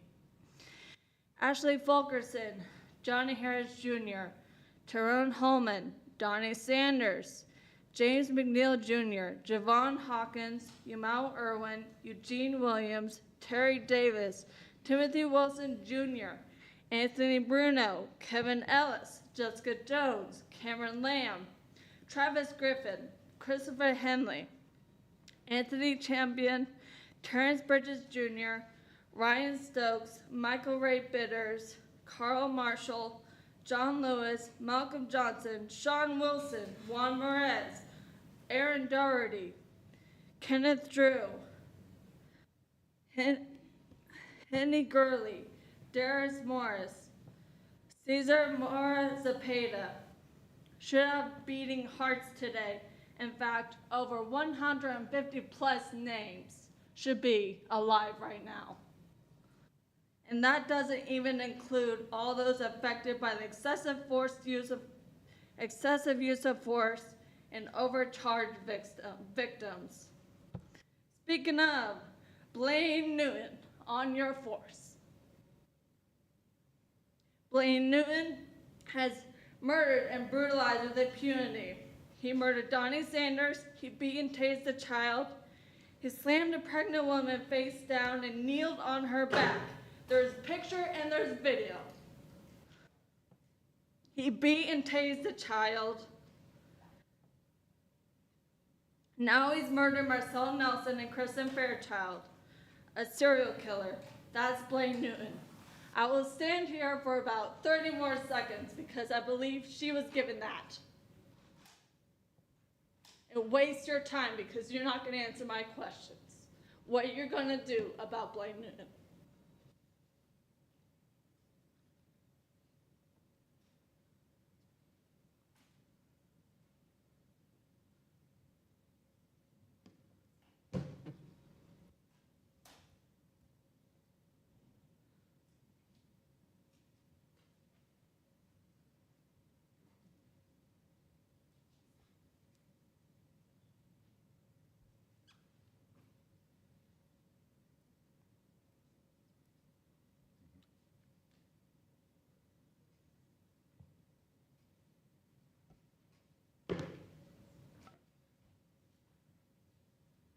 Howard Luton.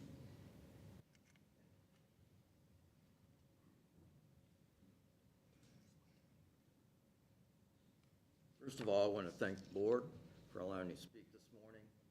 I want to discuss with you the recent passage of a red light camera ordinance in the city of Kansas City. For those of you who are not aware, a brief history. In 2009, the city of Kansas City passed a one-camera red light system. The 2009 system was implemented without consulting the prosecutor's office of Kansas City, Missouri, the court, the police department, or the defense bar. Upon the first issuance of those tickets, motions to dismiss based on unconstitutionality of the ordinance was filed. So many of them were filed by the attorneys, primarily myself, that the judges in the municipal court decided to have an en-banc meeting and denied those motions 5-4. In 2015, the Missouri Supreme Court decided that one-camera red light systems were unconstitutional, and along the arguments of our original motion. And subsequently, Kansas City had to settle a class action suit refunding monies to many of the people who had paid fines or been found guilty. Now, in September of 2024, the city of Kansas City has passed a new red light camera ordinance. The camera system cannot be implemented without the approval of this board. As in the 2009 ordinance, this ordinance was passed without input from the defense bar or people who dispute its implementation. The problem is that it's based on a fallacy. The fallacy is that red light cameras reduce accidents. And it's based upon the city's belief that fatalities are caused by the running of red lights. When in fact, the 2005 US DOT study found that when a long-term look is looked at these, and it's looked at in the entirety and not just red light violations, that in fact, accidents do not get reduced at intersections on the whole. The KCMO has stated that the costs are zero. Well, it's not true. The police department will have to assign 2 to 4 full-time officers to review these violations and take these officers off the street. And there You are many over time, if other you could wrap up. problems with this. Therefore, I'm asking the court to take, I'm asking the board to, and the police department to take a long and comprehensive view of red light cameras and whether or not they should be instituted in this situation and what will be the consequences of that to the city and to the police department. Marissa Banks.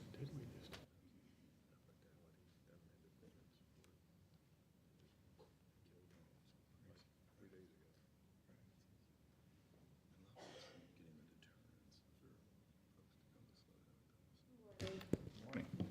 I'm going to start by this quote. Can you speak into the mic? Can you hear me? Not really. Okay. Can you hear me now? Okay. I'm going to start by the African proverb. This is pertaining to juveniles that are committing havoc in our community. I'm going to start by this quote. The child who is not embraced by the village will burn it down to feel its warmth. I feel like there's a lot going on. There's layers to what is going on with the juveniles. I myself has been affected by it since August and still is ongoing. I am seeing that these groups are very strategic, they're very organized, and they are armed and dangerous. They are, and they have been scouring places. I can count on a lot of 10 out of 10 of my friends have been affected by their crimes. Guns been pulled on them at their homes with daughters in the car. I myself now have been chased on the streets periodically throughout the day. I now have to carry my 9mm everywhere I go, clocked and ready, because I don't know what is going to be their next strategy in their move. I drive a 2009 Challenger. I can't hide it. It's my only car. It's my car that I use every day in Jackson County. I am told not to go to downtown, Plaza, Brookside, Crossroads. Well, that's hard for me because I live in the Crossroads area. I do business in all these Crossroads, Plaza, downtown area. My daughter goes to school downtown. I feel not only unsafe, it seems to be unsafe at this point. I don't know what else can be done with these juveniles because there are babies. Last time that I was here, after the board meeting, I talked to some of the juveniles that committed the crime at 10th in Baltimore at the donut shop. The youngest one was 15 years old. They had 2 machine guns. In each hand, there was 4 people in the car. I don't know, how long do us citizens have to feel like this, go through this? What can a citizen like me do in the long run until this problem is resolved? Because now, well, like I'm saying, I have to carry a gun everywhere I go. My car is seen everywhere I go. I am stopped. People know who I am just because of the car that I drive. So it's a problem now, and it's very uncomfortable. And I'm just letting you guys know that they are doing more than just carjacking. They are scouring. They are waiting. They are waiting for an opportunity. And they are armed and dangerous. And that's all I'm just wanting to say. No others?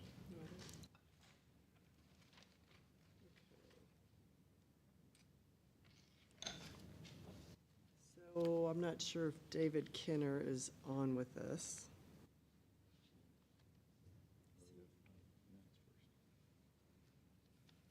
I'm here. Okay. We're going to do approval of the open session minutes. Is there a motion to approve? I move approval. Second? Second. All in favor? Aye. All right. And Mr. Kinner, was there anything that you would like to talk about?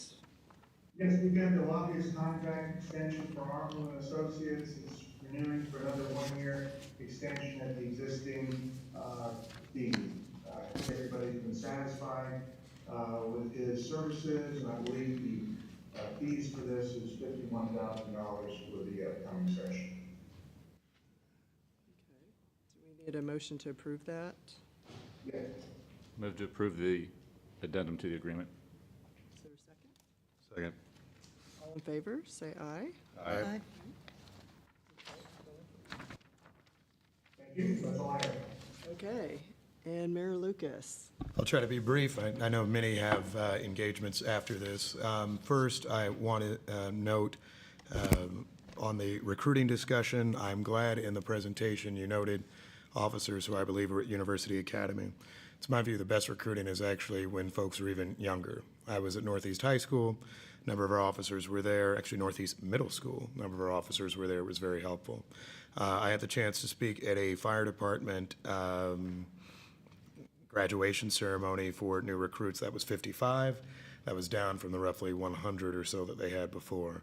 We desperately need to get law enforcement back to those numbers, so I encourage you to be as creative as possible. To the gentleman's critique on websites, I did just look it up on my phone, and it's a weakness that I think our city websites have as well. We like to give the requirements and the things that can get you kicked out of the process because it saves us all time. That being said, anything that allows us to pitch the excitement of it, the energy, the diversity of the officers we have present is going to be very helpful for us. On 911, I appreciated the conversation today. It was actually very thorough and helpful.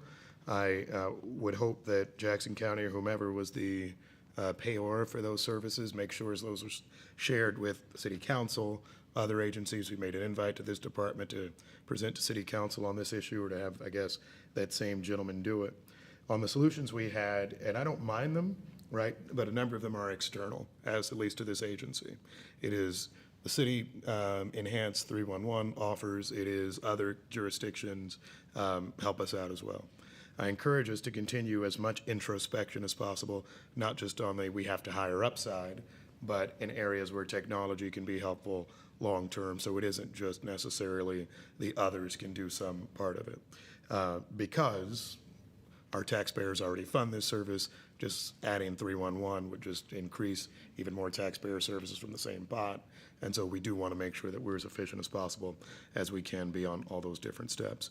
For now, that's all I have. Commissioner Adelbert. I have no comments. And Commissioner Romius. Thank you. I'd like to take a moment and thank the people who come in and provide public comment.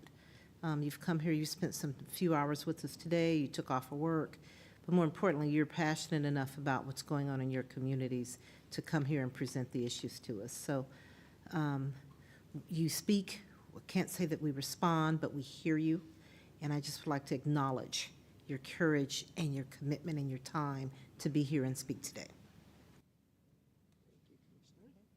Commissioner Whitaker. Nothing else from me? Okay, in lieu of time, I am going to hold my comments and make a motion to go into closed. Madam Chair, I move that we go into closed session to discuss contractual personnel and other law enforcement items pursuant to Missouri state law. Second. Roll call? Roll call, aye. Lucas, aye. Whitaker, aye. Romius, aye. Kramer, aye. Motion closed. Okay.